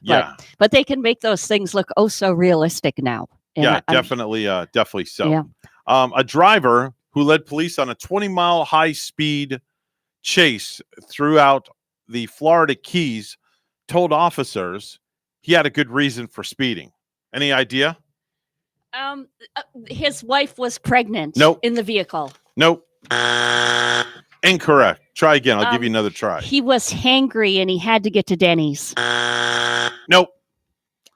He was late for a flight leaving out of Miami International Airport. Hey, now there's a good excuse. Yeah, sure. After his arrest and right before he was going to jail, the driver tells the deputies something else. Guess what he told them? I don't have any drugs on me, officer. Nope. That he was or once was positive for COVID-19. Oh, wow. Yeah, thinking he would get out of being arrested. Right. They said, no way, Jose. He was arrested, hauled off to jail, and he missed the flight. Plus, he had to rebook another flight, but he has to wait 14 days before he can fly. Yeah, and I'm sure the officers are ready for all that too. I'm sure they have masks or whatever they have to use on hand. Yep. You're not getting out of that with that excuse. Yeah. I want to see if somebody's at Longhorn this early. Oh, yeah. I'm pretty... Let's call them up. Did I blow your eardrums out by that, by the way? That's all right. Sorry about that. All right, let's call Longhorn. All right. Let's see if... Hello. Thank you for calling Longhorn Steakhouse in Jensen Beach, Florida. Yeah. This is Phil Viegas, the managing partner. We are closed. To place a to-go order... Well, I guess they're not open. There we go. That answers that question. I thought they'd be open for breakfast. We got Longhorn in Tradition, too. Let me look up that number for you. Well, Evan. if they're not open here in Jensen, that means they're not going to be open in You don't think Tradition. so? No, they all keep the same hours. Oh, okay. I thought maybe different policy, different store or something. Yeah, I'm still waiting on an answer from a listener about the Bloomin' Onion thing, too. I'm sure, because, I'm sure I had it at Longhorn, even though we found out it did originate at the Outback. Which, both steakhouses are good. And yeah, I enjoy going for a good steak. What's your favorite kind of steak? The last time, I like the ribeyes. Really? Yeah. That's what actually we cook on the Ninja Foodie Grill. we cooked the ribeyes. Yeah. Ribeyes are good. That's almost the next best thing to a filet mignon, a filet. Mhm. You ever had filet mignon? Oh, yeah. You can Yeah. cut that without a knife. Yeah. No knife needed. Cut it with the fork and you're done. Stick a fork in me, I'm done. No, I don't know why that's not my first choice, though. Or maybe like a tenderloin. Usually, I'll want a ribeye or maybe a New York strip first. That's a good one too. But filet mignon once Yeah. in a while, it's Does like it a seem delicacy. a little warm in here to you this morning? It does. I'm feeling the warmth. Yeah, it was cool when we came in, and then all of a sudden it got really warm. Yeah. I'm going to have to go out to the lobby area and crank the thermostat down to like 50 degrees Or just to cool things we off. take our shirts off. No, maybe. no. You could take your hat off. No. Maybe just your. No, we are not taking shirts off in the studio, Bonnie. Sorry. No, we're we don't not. wanna We're do not that. imagining we're at Blind Creek Beach. That's just not going to happen. Just not going to. Gary wouldn't like that, and Rachel wouldn't like that either. No, we'll have to start wearing the muscle T-shirts, those little tank top. Yeah, they're called wife tees. beaters. They I are. had to get some of those for Gavin Yeah. yesterday. Rachel bought some of those. I wonder why they call those wife beater shirts. Do you ever think about that? I wonder if it has. Where did they get the name from? Does it have to do with? Did we first see them in some of the mafia movies lately? I don't know. I'm not saying that all of the mafia guys beat their wives, but it seems like I remember seeing most of the wife beater shirts. Like I think Johnny Depp when he played Whitey Bullinger. Okay. I think even in the picture of him in the front of the movie, I think he's wearing a wife beater shirt there. Maybe I pretty can sure. call Marcel. Maybe Marcel will give me the answer to that one. I bet he would know I'm sure this he probably one. would know that one. Yeah. Yeah, without a doubt. I know my dad used to wear one, and My dad did too. does your son have to wear one? Is he doing something outside? No, he just wanted to. Kinda, He just wanted to get them. he wanted to stay cool for the He summer. wanted to stay cool for the summer. So he says, Makes "Dad, can we sense. get some of those white ribbed undershirts?" I'm like, "Wife beaters?" And he goes, "Yeah, that's what they're That's called." yeah. And I looked at him, I'm like, "How'd you know that?" He goes, "Internet." Yeah. You can almost find anything on the internet Yeah, nowadays. you really can. 7:45. It's news time. Let's go to the news desk where Bonnie is standing by. Good morning, Bonnie. Good morning, Evan. The Florida Department of Transportation said Sunday that testing and inspections of the Roosevelt Bridge in Stewart will continue until at least Wednesday. The department hopes to provide a timeline for reopening after that time. FDOT crews are working in 12-hour shifts. Crews have completed the sounding inspection on the northbound bridge exterior and are determining what additional testing will be necessary. Workers are positioning large steel plates on Dixie Highway to allow placement of the towers that will a portion of the southbound bridge. The plates and towers are expected to be in place early Monday. A Back the Blue rally in support of law enforcement officers and first responders happened yesterday in Palm City. Participants gathered at the Palm City Skate Park at 10 a.m. and made their way to Veterans Memorial Bridge.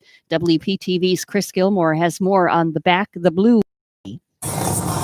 Crowds of people in support of those on the Thin Blue Line today in Martin County made for a peaceful demonstration different than what we've seen in the past.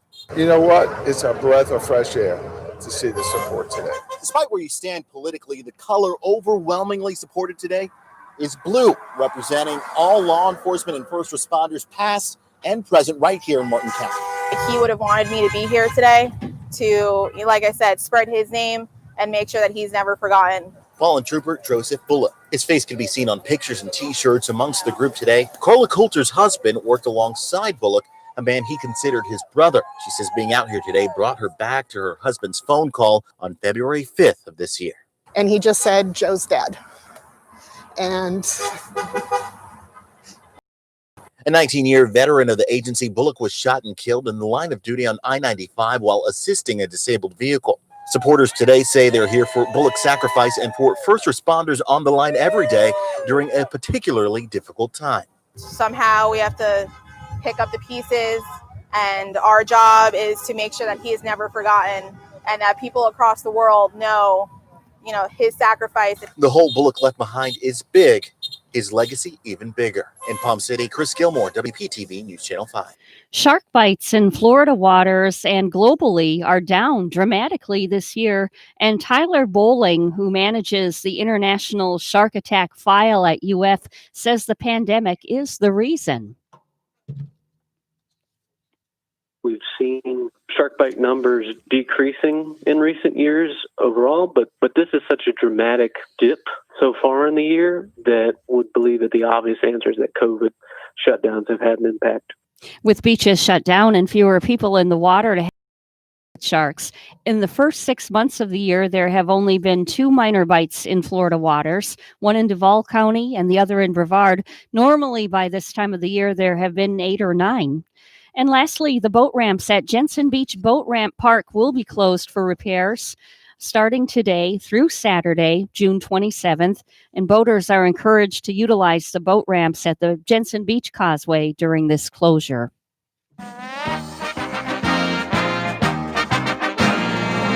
At least 2 Tampa Bay Buccaneers have tested positive for COVID-19. That's according to a report from ESPN's Adam Schefter, who also previously reported that an assistant coach tested positive for the virus. News time at 7:49. Weather and traffic together are next.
7:50 the time on the Get Up and Go show with Evan and Bonnie. It's time for traffic and weather together.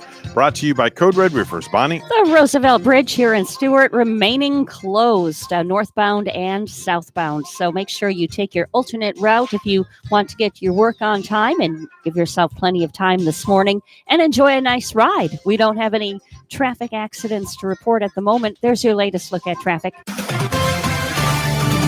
And sunshine, 78 here in Stewart. Here's our forecast at WPTV. It's a warm and muggy start to the morning along the Treasure Coast. Temperatures starting off in the low 70s under partly cloudy skies. This afternoon, hot and in the low 90s, but feels like temperatures in the triple digits. A mix of sun and clouds throughout the day with mostly dry conditions, then a slight chance for an isolated afternoon shower, mainly inland. Tomorrow, lows in the mid-70s with highs in the low 90s. Feels like temperatures in the triple digits. An onshore flow dominates as highest along the sea breeze during the afternoon hours. By the middle of the week, Saharan dust starts to creep into the forecast. This will make way for hazy skies and limited rain chances. I'm WPTV First Alert Meteorologist Katya Hall on WSTU AM 1450, Martin County's Heritage Station.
Let's get back to the Get Up and Go show. Here's Evan and Bonnie. This is Donald J. Trump. The J stands for integrity, with a fantastic offer for all Americans. A lot of people tell me there's a bunch of boring fake news on TV about Ukraine, my crane, whatever crane. I've got a tremendous new app you can download to avoid all that. Trump Hearing Blocker. What happens is, whenever someone on the TV says the word impeach, your smart device, which is not as smart as me, by the way, your smart device automatically starts playing a fabulous song, so you can't hear those liars on television. Here, listen. Impeach. La la la la la la. I can't hear you. La la la la. I'm not listening. La la la la la la. Isn't this amazing? It's the same principle I use during my intelligence briefings. Hear only what you like with the Trump Hearing Blocker. Download it today. Please hurry. 7:56 on the Get Up and Go show with Evan and Bonnie. The Trump Hearing Blocker. Did you watch his speech over the weekend at his rally? I did not. I didn't get a chance. No. I did. I'm not going to talk about it. I don't want to talk about politics on the air because this is a non-politic type show. It's hard to believe that election year will be coming around again, and pretty soon we'll be going to the polls and, oh, good gosh, hearing political ads once again. We'll see what happens. Everywhere. And, we're going to be doing that. You going to go and vote, Evan? Yes. I'm going to vote. Good. By the way, I have an answer to my question. What the onions are called? Uh-huh. Somebody called in while you were doing the news. Yeah.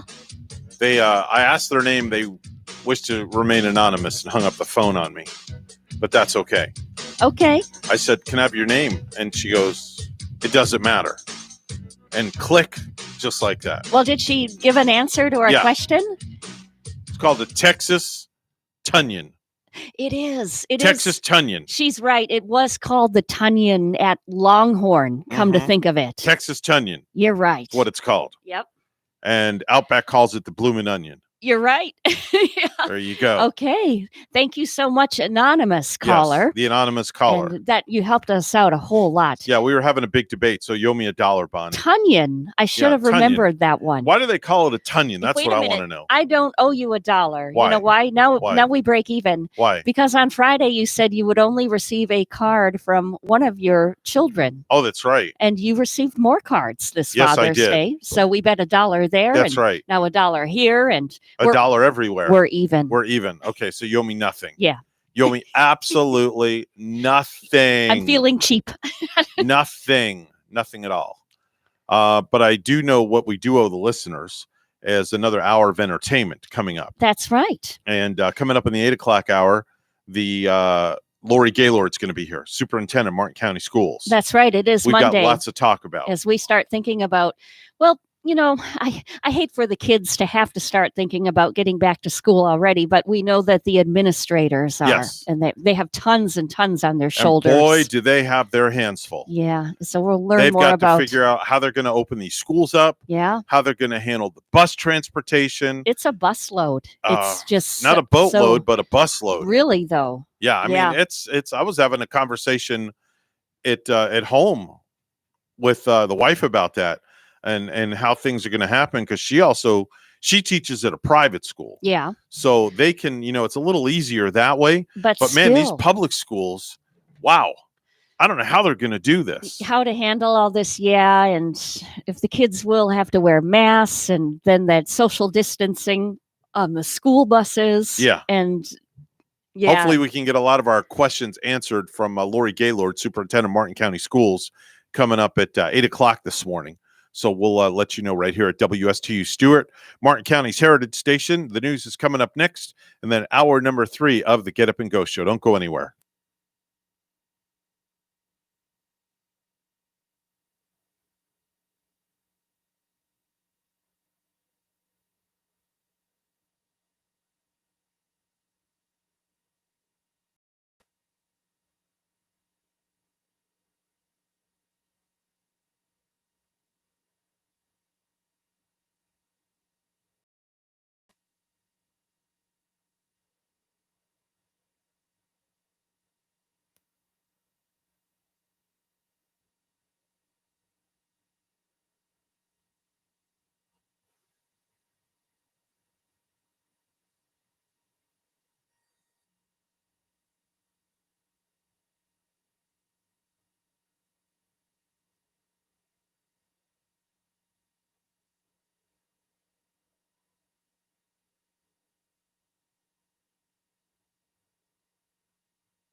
the air, online, covering the Treasure Coast. Get connected with the Get Up and Go Show. And now here's your host, Evan and Bonnie. 8:07 on the Get Up and Go Show with Evan and Bonnie. As always, it's time for our weekly visit as we head over to the palatial offices of the superintendent of Martin County Schools, Lori Gaylord, joining us on our line. Lori, good morning. Happy Monday to you. Good morning and happy Monday to you. I would not want to be sitting in your seat right now. That's all I got to say. Oh, well, it's an ever challenging, changing day by day issue every single day at this point, especially, as you know, watching what's going on with the numbers of the coronavirus as we continue to watch it every day. It's, we can have a plan that we've developed this week, and next week it changes. And right now, if we see these numbers rising in the state again, we just really have to keep a watch on that. Yeah, numbers are rising, and the only reason they're rising, believe it or not, and this is what, a lot of people have said, is because more people are being tested. With more people being tested, you're going to get higher results. So the more you test, the more results, and that's just the way it goes. But, we'll keep a watch on things like that. Tell me about, you have a special meeting coming up tomorrow at 5 o'clock.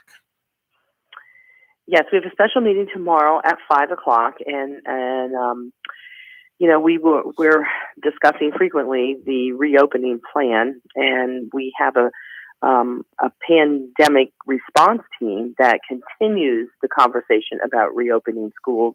And part of that team are, safety and wellness staff, as well as we have local public health officials and medical and safety experts on that team, and watching medical trends and, establishing what type of protocols will be necessary and protective measures that will help, our students and our staff as they come back to work, and really looking at that. And, we have to monitor these trends. And as the numbers go up, what does that mean for our students? Does that mean, live learning, or does that mean virtual learning? And, we're trying to meet all orders that say schools are open. And how does that look? I mean, and that's what we have to determine. How does that look for the students when they return in the fall? Now, I know that you've sent out several surveys, and we'll to the parents and the students, and we'll touch on those in just a little bit. But getting back to what we're talking about right now, the district has also established focus groups for parents, teachers, and non-instructional personnel. Tell us a little bit about that, if you would, please. Well, these focus groups are made up of people from our community.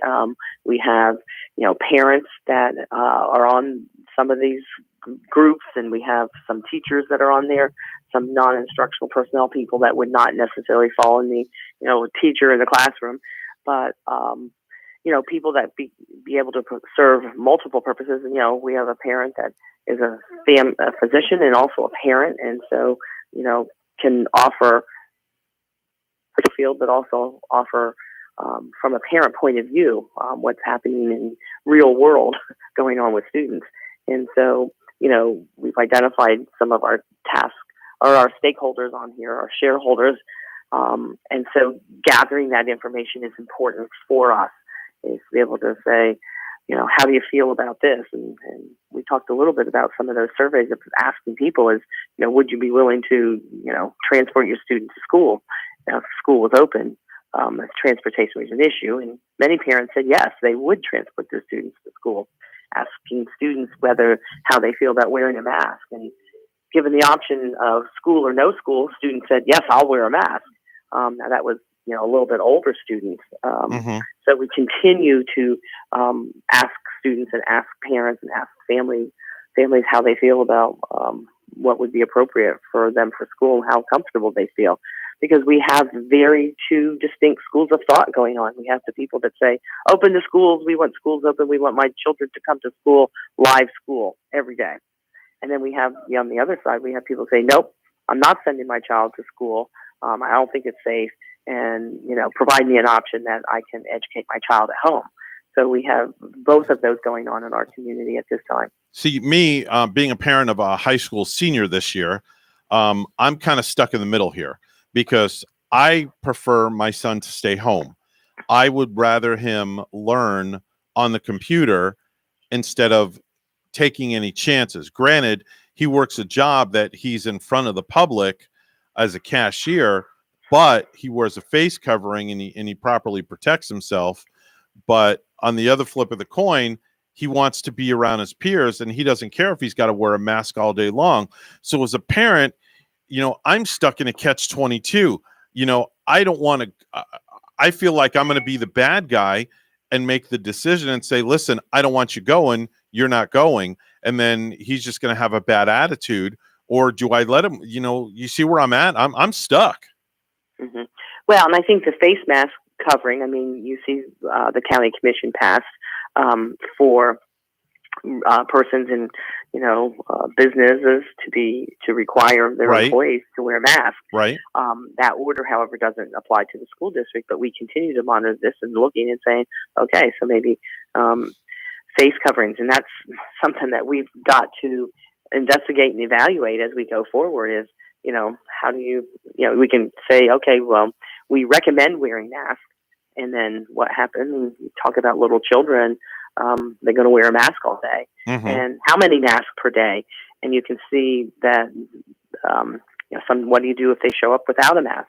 So we're going to have to be able to provide all of those resources for children.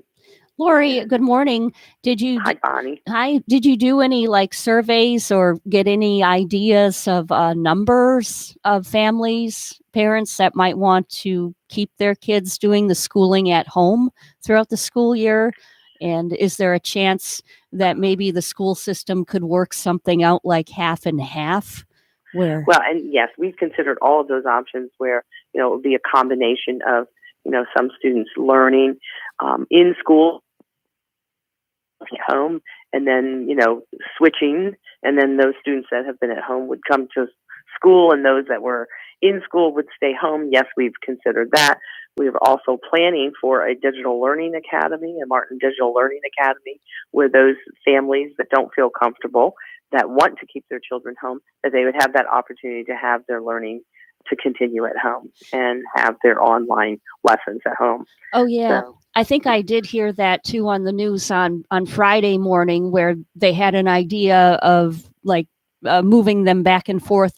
Some students will go one day, stay home the next, go one day, stay home the next. But then there was that question of the parents scheduling too with their workloads and their schedules if they would do it back and forth like that. Right. We had 70% of parents say that they want their children to be back in school. Wow. Oh, that's a big number. Yeah, that is. Yeah. That's a very, very large number. So, this continues, and as we go, looks like day by day now, doesn't it? It's it's hard to plan for August for return to school when things are changing as rapidly as they are. Yeah, totally agree. Lori, for those people that can't attend the board meeting and still want to watch it or see it or listen to it, what are the avenues that they can do? They can live stream it, and you can go on our website at www.martinschools.org, and they can live stream the link. So they can live stream it, and this is until the end of June. We will be having our meetings presented this way. In July, we were planning to go back to having our live board meetings with the board, and then socially distanced, and then also providing the, we always provide a public access mic for those people wishing to address the board at the open forum, and that's available at our boardroom at 500 East Ocean Boulevard. The microphone is available. The seats are socially distanced, and so that's available now. And in July, the board was planning to go back to having their live meetings in the boardroom. Okay. But it is available at www.martinschools.org to be able to go ahead and live stream the link for the board meetings. Now, Lori, a lot of things people are not aware of is I want to talk about immunizations with children entering the school system for the first time or that have already been in school. With summertime rolling around here, I think people need to review their child's immunization records, correct? Yes, that's correct. And, this is a state statute, and it's also governed by board policy that children must have immunization records, and they must be kept on file. And there are, before any child enters school, so whether it's kindergarten or if you've moved here or you're entering the public school for the first time, you must have those immunizations, and that is kept on file. So there's we have board policy on that, and I'm hoping that we'll have a new immunization coming forward covering COVID-19. Right, exactly. I have a question pertaining to immunizations, and I hate to put you on the spot on this one, but I'm sure the question has come up all across the country or the world for that matter. What happens if you have a family that, for whatever religious beliefs or whatever beliefs they have, do not believe in I can't even think of the word. Immunizing? Yeah, immunizing their child. What do you do in that case? Well, there are rules that govern that, and they must provide. They must come in and provide a record, and there are options for those families. So. All right. We're hoping that people do get immunized, but also they have to have a certificate on file. Yeah, definitely. I would agree with you in that aspect. If they have religious exemptions. All right. There is a religious exemption. Finally, I wanted to touch on we got some real important dates coming up here in July. We've got some high school graduations, don't we? The grads. Yes, we do. So I do want to point out that in addition to the religious exemptions for some students for immunizations, there's also some children that have medical exemptions. So, some children that are very medically fragile that wouldn't be advantageous for them to have sometimes. So I want to make sure that you're aware of that too. Okay, thank you. I appreciate that very much. The graduation's coming up. Yes, absolutely. For our high school seniors. And, there is a plan, and that plan will be rolling out to them this week. But the dates are July 22nd for Martin County High School, July 23rd for Jensen Beach High School, July 24th for South Fork High School. And those are all at 9 a.m., and they will be on the fields at their respective schools. And, this was something that was very important to our class of 2020, the seniors, to be able to walk across that stage. And, that's what they've worked on all these years, and to be able to have that opportunity. And you've seen this happen across the nation of, how people have honored them differently. Oh, yes. And we wanted to be able to make sure that they can walk the stage, and that's important as a senior. Now, the chairs are going to be socially distanced, obviously, 6 feet apart. Yes, they will. And then now what about for the parents? When the parents want to come and they want to watch their senior, is that going to be open for just parents only? How's that going to work? Yes. Well, I believe it's two tickets per family, and they will be also socially distanced. Okay. So, I know this is a challenge to make that happen as well. But to try to keep all people safe, and we do recommend. I certainly, if I was attending an event like this with the number of people, I would wear a mask, and I would recommend that people do wear a mask. All right, very good, very good. Our very special guest every single Monday at this time is the superintendent of Martin County Schools, Lori Gaylord. She joins us with a plethora of information that is news that you can use about what's happening in the Martin County Schools. Lori, thank you so much for joining us. Greatly appreciate it. God bless you, your family, and all your staff and folks there at the school board. Thank you very much, and you as well. All right, we'll talk to you real soon. Bye-bye now. All right, bye-bye now. 8:21, it's news time. Let's go to the news desk where Bonnie's standing by with the headlines. Good morning, Bonnie. Good morning, Evan. The Florida Department of Transportation said Sunday that testing and inspections of the Roosevelt Bridge in Stewart will continue until at least Wednesday. The department hopes to provide a timeline for reopening after that time. FDOT crews are working in 12-hour shifts. Crews have completed the sounding inspection on the northbound bridge exterior and are determining what additional testing will be necessary. Workers are positioning large steel plates on Dixie Highway to allow placement of the towers that will support a portion of the southbound bridge. The plates and towers are expected to be in place early Monday. The FDOT has also finalized plans that will temporarily reconfigure Dixie Highway and US 1 north and south of the bridge. FDOT has coordinated with the Florida East Coast Railway to conduct an inspection of the underside of the bridge over the railroad tracks, and the train speed has been reduced to 10 miles per hour in that area. A Back the Blue rally support of law enforcement officers and first responders happened yesterday in Palm City. Participants gathered at the Palm City skate park, that is, at 10 a.m. and made their way to Veterans Memorial Bridge. WPTV's Chris Gilmore has more on the Back the Blue rally. Crowds of people in support of those on the Thin Blue Line today in Martin County made for a peaceful demonstration different than what we've seen in the past.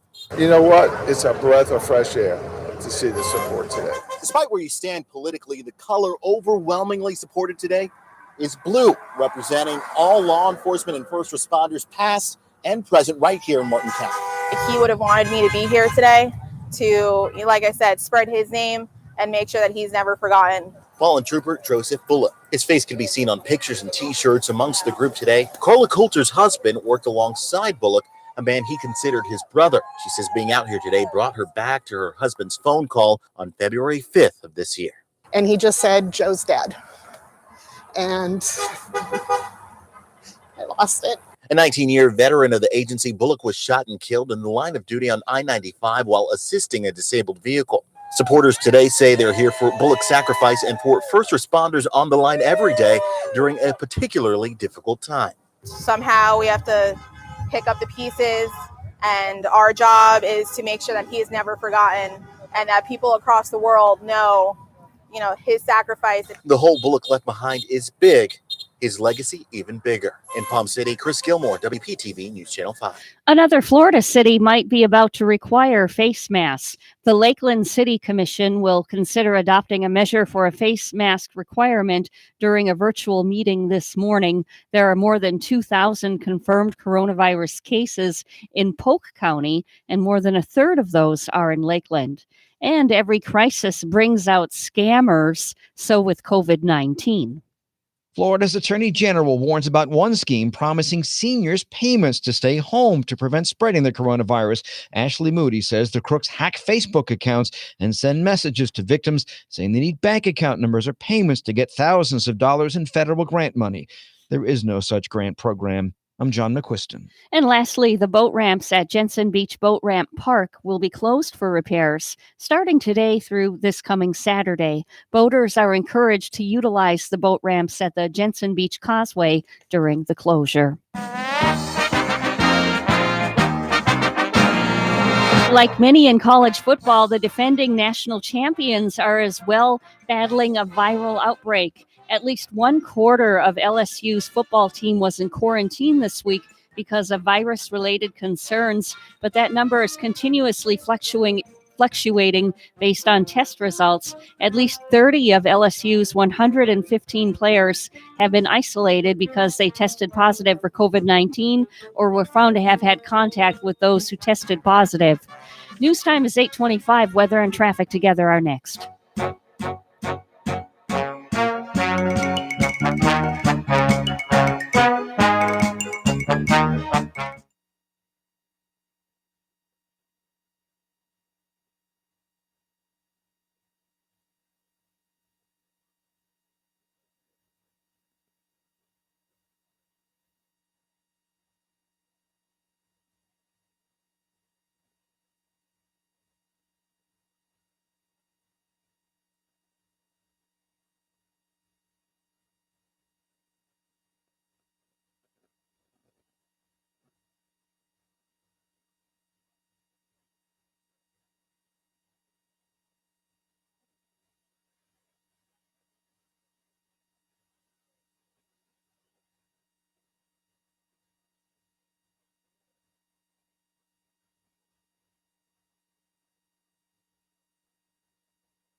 8:27 the time on the Get Up and Go show. It's time for Traffic and Weather Together, brought to you by Code Red Roof Responding. And if you commute in the morning, normally involving the Roosevelt Bridge here in Stewart, give yourself some extra time this morning. Both sides of the bridge closed. You're not getting through there once again. Give yourself extra time. Plan your alternate route this morning. But no accidents. That's a good thing. There's your latest look at traffic. Port St. Lucie 80 with sunshine. Here's our forecast at WPTV.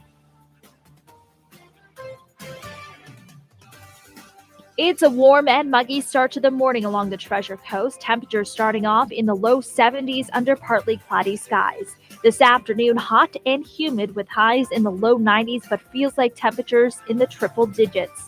A mix of sun and clouds throughout the day with mostly dry conditions, then a slight chance for an isolated afternoon shower, mainly inland. Tomorrow, lows in the mid-70s with highs in the low 90s, feels like temperatures in the triple digits.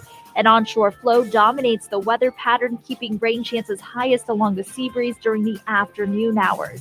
By the middle of the week, Saharan dust starts to creep into the forecast. This will make way for hazy skies and limited rain chances. I'm WPTV First Alert Meteorologist Katya Hall on WSTU AM 1450, Martin County's Heritage Station.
You're listening to the Get Up and Go show with Evan and Bonnie on Martin County's Heritage Station, AM 1450 WSTU. Now let's get back to the program with Evan and Bonnie. 8:31 the time on the Get Up and Go show with Evan and Bonnie. It's time to go out to outer space and another place where Randy Siegel is standing by with his daily dose of space. Good morning, Randy. Good morning to you, sir. What was on this date in history, 1973, that the 28-day Skylab 2 mission came to an end with 3 astronauts returning home. In 2000, NASA announced the evidence of the present-day liquid water on Mars. And we're going to be going back to double-check that, to say the least. The astronauts on the International Space Station continue to do good science work and a lot of work on the International Space Station. Chris Cassidy joined Doug Hurley in transferring resupply racks from the permanent multiple purpose adapter into the Japanese HTV-9 freighter, because that will be disposed of. Bankin then helped out moving more gear from the PMM into the Unity module to make space for the racks that are being swapped out during the afternoon session. Cosmonaut Anatoly Ivanushin changed out fluid bottles in the combustion integration rack that's in the morning to continue the safe research of flames in microgravity. He then moved on to observing particles and clouds of particles from the plasma crystal study that seeks to increase fundamental knowledge and improve spacecraft designs. First-time flyer Ivan Wagner photographed Earth, and he documented natural and man-made catastrophes. He also sampled the atmosphere in the Russian segment of the station before working on the Zvezda service module's ventilation system. The astronauts are still trying to locate that spot where the toxic benzene might be. They have been smelling a little bit of extra benzene, even though it's not enough to cause them to be sick or have a problem. They still want to know where that source is of the benzene. It appears now that it may not be in the American segment, but now appears to be in the Russian segment of the station. But they're zeroing in on its location. The Russian cosmonauts on the International Space Station will take part in the vote on amendments to the Constitution of the Russian Federation. They will cast their vote from the International Space Station. This is not the first time that astronauts have voted from the International Space Station, and it is completely on a separate line. Therefore, their proxies were filled out, and then they were going to be actually voting. So it's going to be interesting to see how the astronauts continue to do mundane things back here on Earth that are a little bit more difficult out in space. When the astronauts do return, NASA will have a Gulfstream 5 jet ready to fly out back to Houston after the astronauts have landed. An exact landing date has not been set on yet. It appears that the landing will probably take place between August 15th and 17th. That's when the Demo 2 spacecraft is scheduled to splash down off the coast of Florida. And then the astronauts will fly home. One of the things they're going to try to do is allow the astronauts to take the helm, if you will, of that Gulfstream 5 jet as it goes back to Houston, because they want to see the adaptation of astronauts' ability to do earthly duties once they have left the International Space Station. Boeing apparently tried to amend its bid for a spacecraft going to the International Space Station after the bidding was sort of done. The biggest problem was that Doug Lovarro may have tipped off Boeing about the costs that they're coming in with. And as a result of that, Boeing did not amend their bid, and Lovarro was forced to resign from the agency as associate administrator of NASA's Human Spaceflight Directorate.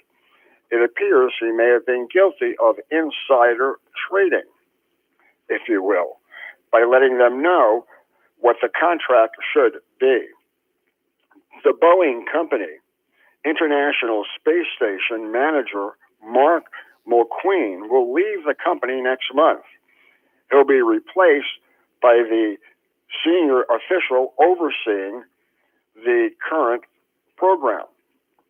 It appears that Mulqueen's retirement is the latest management switch-up to touch the space station operation, as NASA's Space Shuttle program, Kurt Sherman, retires on Friday. Lastly, we want to tell you that Russia's Igor Komets has been appointed chief designer to develop their new spaceship, Eagle. Tomorrow we're going to tell you about NOAA, and we're also going to tell you about a launch getting ready for tonight. Have a great day. Till tomorrow, have a great day, everybody. That's your space report with the one and only Randy Siegel. He joins us Monday through Friday at 8:30 right here on the Get Up and Go show with Evan and Bonnie. Time to head on over to Ellie's Downtown Deli, where Bonnie's standing by with the latest and greatest to soothe your appetite. Bonnie? Thank you, Evan. And of course, we all know that Ellie's Deli has the biggest and delicious fresh jumbo wraps. They really are jumbo in size. And enjoy a hearty chicken bacon ranch wrap. It's a wrap of your choice, like tomato basil. You can get garlic herb, a spinach wrap, and fill it with oven roasted chicken, crispy bacon, cheddar cheese, lettuce, tomato, and ranch dressing, and served with a fresh side of your choice too. How about a delicious dessert, like some chocolate peanut butter pie for dessert today, or take-home gourmet brownies? Ellie's Downtown Deli in Stuart now has their patio back open, plus they are 50% dining inside with a full menu for pickup or delivery. Ellie's also has full dinners available for takeout, plus their fabulous desserts as well. Call 772-781-6605 to order and pick up today. They're at 18 Southeast 6th Street, just off Colorado in Stuart. Call 772-781-6605. Ellie's Downtown Deli in Stuart. Time for the Precious Metals Report. It's all brought to you by St. Lucie Jewelry and Coin. Gold is opening up at $1,755.20 an ounce, and silver opening up at $17.92 an ounce. That's your Precious Metals Report, all brought to you by St. Lucie Jewelry and Coin. It's time for news right now. Let's head on over to the news desk where Bonnie's standing by. Good morning, Bonnie. Good morning, Evan. The Florida Department of Transportation said yesterday that testing and inspections of the Roosevelt Bridge in Stuart will continue till at least Wednesday. The department hopes to provide a timeline for reopening after that time. FDOT crews are working in 12-hour shifts. Crews have completed the sounding inspection on the northbound bridge exterior and are determining what additional testing will be necessary. Workers are positioning large steel plates on Dixie Highway to allow placement of the towers that will support a portion of the southbound bridge. The plates and towers are expected to be in place early Monday. The FDOT has also finalized plans that will temporarily reconfigure Dixie Highway and US 1 north and south of the bridge. FDOT has coordinated with the Florida East Coast Railway to conduct an inspection of the underside of the bridge over the railroad tracks, and the train speed has been reduced to 10 miles per hour in that area. A Back the Blue rally in support of law enforcement officers and first responders happened yesterday in Palm City. Participants gathered in the Palm City Skate Park at 10 a.m. and made their way to the Veterans Memorial Bridge. WPTV's Chris Gilmore has more on the Back the Blue rally. Crowds of people in support of those on the Thin Blue Line today in Martin County made for a peaceful demonstration different than what we've seen in the past. You know what? It's a breath of fresh air to see the support today. Despite where you stand politically, the color overwhelmingly supported today is blue, representing all law enforcement and first responders past and present right here in Martin County. He would have wanted me to be here today to, like I said, spread his name and make sure that he's never forgotten. Fallen Trooper Joseph Bullock. His face can be seen on pictures and T-shirts amongst the group today. Carla Coulter's husband worked alongside Bullock, a man he considered his brother. She says being out here today brought her back to her husband's phone call on February 5th of this year. And he just said, Joe's dead. And I lost it. A 19-year veteran of the agency, Bullock was shot and killed in the line of duty on I-95 while assisting a disabled vehicle. Supporters today say they're here for Bullock's sacrifice and for first responders on the line every day during a particularly difficult time. Somehow we have to pick up the pieces, and our job is to make sure that he is never forgotten and that people across the world know, his sacrifice. The hole Bullock left behind is big, his legacy even bigger. In Palm City, Chris Gilmore, WPTV News Channel 5. Florida is expected to reach over 100,000 confirmed coronavirus cases today. The state has reported over 1,000 new cases every day, except one since June 3rd. Officials say the increase in cases is not only due to more testing, but also from a lack of social distancing as the state reopens. The impact of coronavirus on the nation's nursing homes under the microscope on Capitol Hill. South Florida Congressman Ted Deutsch and the House Democratic Caucus Task Force on Aging and Families will hear from clinicians, nursing home workers, patients, and family members about their experiences during the pandemic. Kristen Knapp with the Florida Healthcare Association says so far so good when it comes to testing, personal protective equipment, and other supplies. Continue to need that. There's definitely going to be an ongoing need, but we certainly have seen level of supplies have become adequate at this point. State data shows the average age on positive cases in Florida has dropped dramatically since March, going from the mid-60s down to 37 years old. Wendy Grossman, Miami. Lastly, more Floridians are considering buying guns, according to state records that show a dramatic rise in the number of background checks it's processed since the death of George Floyd in Minnesota. The Tampa Bay Times reports that Florida has processed 30,657 background checks in the week after Floyd's May 25 death, after a police officer pressed his knee against the black man's neck. The number of background checks was twice the number for the same period last year.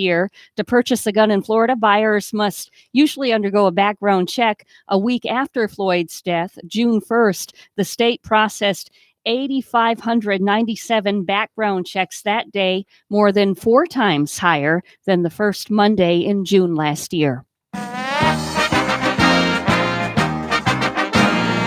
Former San Diego and Los Angeles Chargers offensive lineman Max Turk has died at age 26. His alma mater, the University of Southern California, announced his passing away on Sunday. The cause of his death is not known at this time. News Time 8:44, weather and traffic together are next.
$8:45 the time, the Get Up and Go show. It's time for Traffic and Weather Together, brought to you by Code Red Rivers. Bonnie? Our major highways right now are looking good, and they are looking good in the north and southbound directions. Might want to take that alternate this morning as, of course, the Roosevelt Bridge in Stewart still closed, still doing some repairs there on the bridge. Give yourself some extra time. Your latest look at traffic.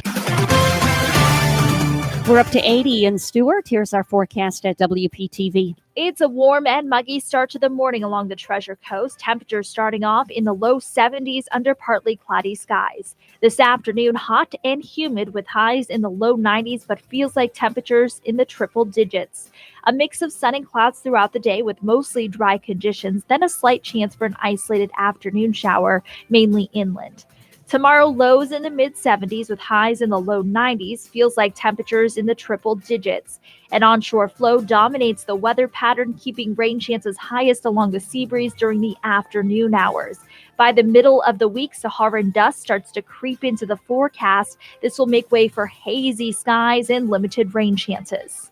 I'm WPTV First Alert Meteorologist Katya Hall on WSTU AM 1450, Martin County's Heritage Station.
If you have a suggestion for the show, we would love to hear from you. Send us an email to WSTUmorningshow@gmail.com. Now let's get back to the Get Up and Go show. Here's Evan and Bonnie. 8:48 the time, the Get Up and Go show, and it's our very our honor and our privilege to have this guy here because he's almost as busy as the White House press secretary. He's just better looking, I think, in my opinion. Sergeant Brian Bosio is here from the Stewart Police Department. He's the public information officer. Brian, top of the morning to you. How are you? Oh, good morning. Good morning. Good morning, Evan. Good morning, Bonnie. How are we doing today? We're doing great. Good morning, Brian. We're doing great. Just first of all, happy Father's Day. How was your Father's Day? It was actually, I had a great Father's Day. I spent a lot of the day looking at the Roosevelt Bridge. Okay. Which was wonderful, gorgeous views and such, and Nice. dealt with a couple traffic issues. Okay. But then I had a wonderful dinner with the family. Okay. And it was a nice afternoon, nice evening. So I had a great day. All right, very You good. must be seeing the bridge in U.S. Highway 1 when you're going to sleep at night. Yeah. in your I dream vision. about it. At this point, I dream about it. That's for sure. Jeez. Yeah. Yeah, So- I've got a lot of different views of the bridge in the last few days. So speaking of the bridge, if you can Sure. give our listeners just a very, 2 or 3 minute update on what's going on with the bridge and how traffic has been. Sure. It's really since we shut down the bridge totally. Of course, there was some chaos and confusion initially, but now we're at the point where everybody has their plan. Okay. Everybody knows which way they're going to commute to work. Everybody knows which way they're going to go home. So to be honest, the traffic at the bridge itself, both north and south ends, really is minimal at this point because everyone knows to avoid it. So sure, we still have those people who, just getting into the area and the GPSs are telling them they have to go over that bridge and we're explaining to them what they need to do and such. But right now, it really is rather simple because everyone knows where they're going. The traffic is light. And if we have to give people directions which way to go, we'll do that. But right now, it really isn't so bad. From what I understand, the inspections are going to take place until Wednesday. Okay. So hopefully we will have more information as to, what's going to happen here in the future. I know yesterday crews were underneath the Roosevelt Bridge at Dixie Highway, and they are putting up those supports. So when it comes to all that technical stuff, the engineering stuff, I don't know what they're doing. It looks pretty impressive from a distance, but what it is they're doing, I don't know for sure, but hopefully there's some talk about opening up Old Roosevelt, Old Dixie Highway, and the northbound lanes of the Roosevelt Bridge, and having each roadway designated for a certain direction. So when that's going to happen, if that's going to happen, I don't know. I know a lot of it hinges on the status of the northbound lane because they're still inspecting that as well. So before any of that happens, that needs to be deemed safe first. So again, the timelines and all that other stuff, that's all Florida Department of Transportation. But, we're going to continue to be out there and support and assist and adjust whatever they need. So, obviously to make sure everyone's safe. All right, very good. And Brian, I can believe you when you say it, that there's been less traffic at the Roosevelt Bridge. Because even when I traveled South Bend in the early morning hours, say there was only 1 or 2 cars on the roads when this started last week. This morning, I was following a whole line of cars and more traffic on South Bend, taking that alternate. Right. Yeah. So like I said, people have their plans now. They know how they're going to get to work, how they're going to get back. So things are good at each end of the bridge right now. All right, so Brian, I'm going to put you on the spot here. First off, I know Bentley last week was supposed to bring you some cookies. No, you have me mistaken with another. I was a coffee. He brought me out a coffee. Oh, that's right. Did he bring you the coffee? That's right. Delicious, Good. fantastic. Excellent. What a great new Excellent. service. Excellent. And what I want to know is there a delivery area that it's limited to? Because I'm wondering if the police department is within that delivery area, because I'd like to get aboard this program because it was a fantastic service. Yeah, I can make sure that Bentley takes real good care of you guys. So that's not an issue there. We will make Now, sure does of that. Bentley work on tips, or how does that work? He works on tips only. Okay, he only works on tips. Okay, very good. Very All right. good. So what I thought I'd impose on you, I'm going to spring something on you. We do something on the show here. It's called the 5-second rule. It's a game that Bonnie plays with a contestant of our choice, and you just so happen to be on the phone. So we're going to play 5-second rule with you. The way the game works, Brian, is I'm going to name something, and you have to give me 3 things that pertain to that, and you only have 5 seconds to answer. Otherwise, the buzzer sounds, and you lose a point. Okay. All right. So I'm gonna let Bonnie goes first. Let Okay. Bonnie go first so you have an idea. Okay. Bonnie, name 3 kinds of fish. Ready? Go. Grouper, snapper, and bass. See, it's that easy. Okay. Yeah, sure. 3 types of fish is easy. Now let's see what you throw at me. Okay. Right. Yeah. Okay. Anything to do with the Roosevelt Bridge. Okay. Yeah, right. All right. Here we go. Name 3 famous chefs. Ready? Go. Oh, Guy Fieri, Emerald, and See, it's not that easy, Actually, is it? though, you did well on that one because I could only think of one when you were already on 2, Brian. yeah, that Wow. was, for the record, that was much harder than Yeah. 3 types Yeah. of fish. But Okay. but listen, let me just file the appeal now, and then we can try it again. Yeah, we'll talk to the state's attorney office. That's all. Please. All right, Bonnie, it's your turn. Okay. Name 3 cuts of beef. Ready? Go. Angus, prime, rib, and ribeye. Very good. All right. She's killing you, She's Brian. good. She's good. She's killing you. But that fine. It's just kind of slapped in your face. I know fast, Brian's isn't going to it? get this one. I have confidence Brian's going to get this Come one. on. All right. Let's go. Name 3 ice cream toppings. Ready? Go. Caramel, hot fudge, and whipped cream. Yeah. There you go. Some All of right. my favorites. Yes. Woo. Yeah, he's a calorie man. I like that. I like that. All right, Bonnie, you should know this one. Name 3 brands of perfume. Ready? Go. New York, New York. Chloe, and Charlie. Is there a brand, Brian? Is there a brand of perfume called New York? Yeah. I just sent it to the judges, and they said no. Okay. Well, No, I have no idea. I just bought some for Topanga at Five Below. There All I'm was going to give it to her. the New York. Oh, Let's Brian, take a this word is for it. Brian. I've got a great one for you. This is a great one. This is perfect for a law enforcement officer. Oh boy, Okay. here we go. All right. Name 3 ways to pass time at a stoplight. Ready? Go. Check the time, adjust the radio, and adjust your mirrors. Yeah. Correct. Wow. Good See, I job. knew you would get that one. You're doing Notice great. I didn't say text. Notice I didn't say text. Yes, this is true. Yeah. I avoided that one. I picked up on that. And I'm glad Okay. you didn't ask me because if I would have said text, Brian would be so. Forget it. He'd come here and he'd bring the bracelets Yeah, for you. Right. All right. That was Bon- actually one of my first answers, but I avoided it. All right. All right. illegal. Very good. Bonnie, it's your turn. Here we go. Name 3 types of apples. Ready? Go. Macintosh, red apples, and green. Did I get No, that green I out didn't right say on the colors. buzzer? No. All right. Tied with the runner. All right. Tied All at right. base. All right. Here we go. Brian, another one I think you'll do good at. Name 3 summer jobs for high schoolers. Ready? Go.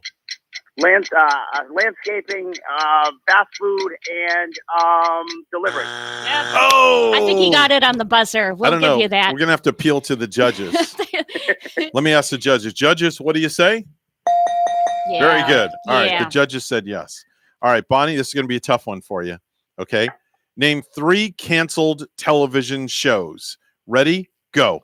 Seinfeld, Home Improvement. No, these aren't canceled ones. Father Knows Best. No, absolutely not. I mean, those are ones that went off the air and they Yeah, went that was off a loaded question. with good I records. gotta give it to Bonnie on that one. Yeah, that was. we can't appeal to the Oh. judges. No. All right, Brian, are you a football guy? Absolutely. All right, here we go. This is right up your alley. Okay, this All is right. this is your last question. Okay. Name 3 penalties in football. Ready? Go. Offside, delay of game, and roughing the passer. Very good. Yeah, that roughing the passer. Yeah, Are that was they- the ice cream on the cake. Are they doing that anymore? Can you rough the passer? Well, of course yeah. of course you can. Okay. But you get a penalty. Yeah, You get a that's penalty. right. You can't do just get a- clothesline the passer. Right, right. All I right, know Bonnie. they had all those new rules and such last All right, year. Bonnie, here's your last Okay. one. Ready? Name No, I can't give you that one. That's too hard. Oh, come on, let's just try it. All right, name 3 pizza chains. Ready? Go. Domino's, Pizza Hut, Palermo's. Palermo's. Yeah, Palermo's. Is there a pizza chain named Palermo's, Yeah. Brian? Not that I know of. Okay, I'll give you this. I mean, Palermo is a city in Italy, but I thought for sure you would have said Little Caesars. it's not a national pizza chain. So All right, and that's how you play I was 5-second wrong. rule, Brian. There That's you go. a lot of fun. There you go. Now that's a W for this guy, right? Yeah, that's a W for you. Yeah, you got a W. Yeah. All right, so next time you're on, we'll do it again with you and Bonnie, or maybe you and Bentley. Yes, absolutely. You I would versus love to take Bentley on the butler. All right. What a great That's service. Sergeant Brian Bosio. He's the public information officer for the Stewart PD. And as you can see, he's also a lot of fun to be with and a lot of fun to hang out with. Brian, we'll talk to you soon. Thank you so much for joining us. Absolutely. Have a great day. Take care. guys. God bless. Great day. Wow. Yeah. That was fun. He's cool. He's always very upbeat. That is what you call one cool cop right there. And even though he's been on the beat, he has to do some long hours out Yeah. here attending to the bridge. He Yeah. always remains upbeat. Yep, that's a wrap for us, Bonnie. It Monday is. edition is gone. Down Before the we tubes. know it, we're gonna flush be it down, back flush it into away, Saturday. and we'll be recycled for tomorrow. Yeah. Right here at WSTU Stewart, Martin County's Heritage Station. And as always, we say chow mein Honduras. and arriva dirty. And in the words of Ellen DeGeneres, Be kind to one another. that's right. Be kind. Be kind. Be kind. Be kind. Be kind. Folks, we'll see you tomorrow, the Tuesday edition, the Get Up and Go show right here on WSTU. Bye-bye.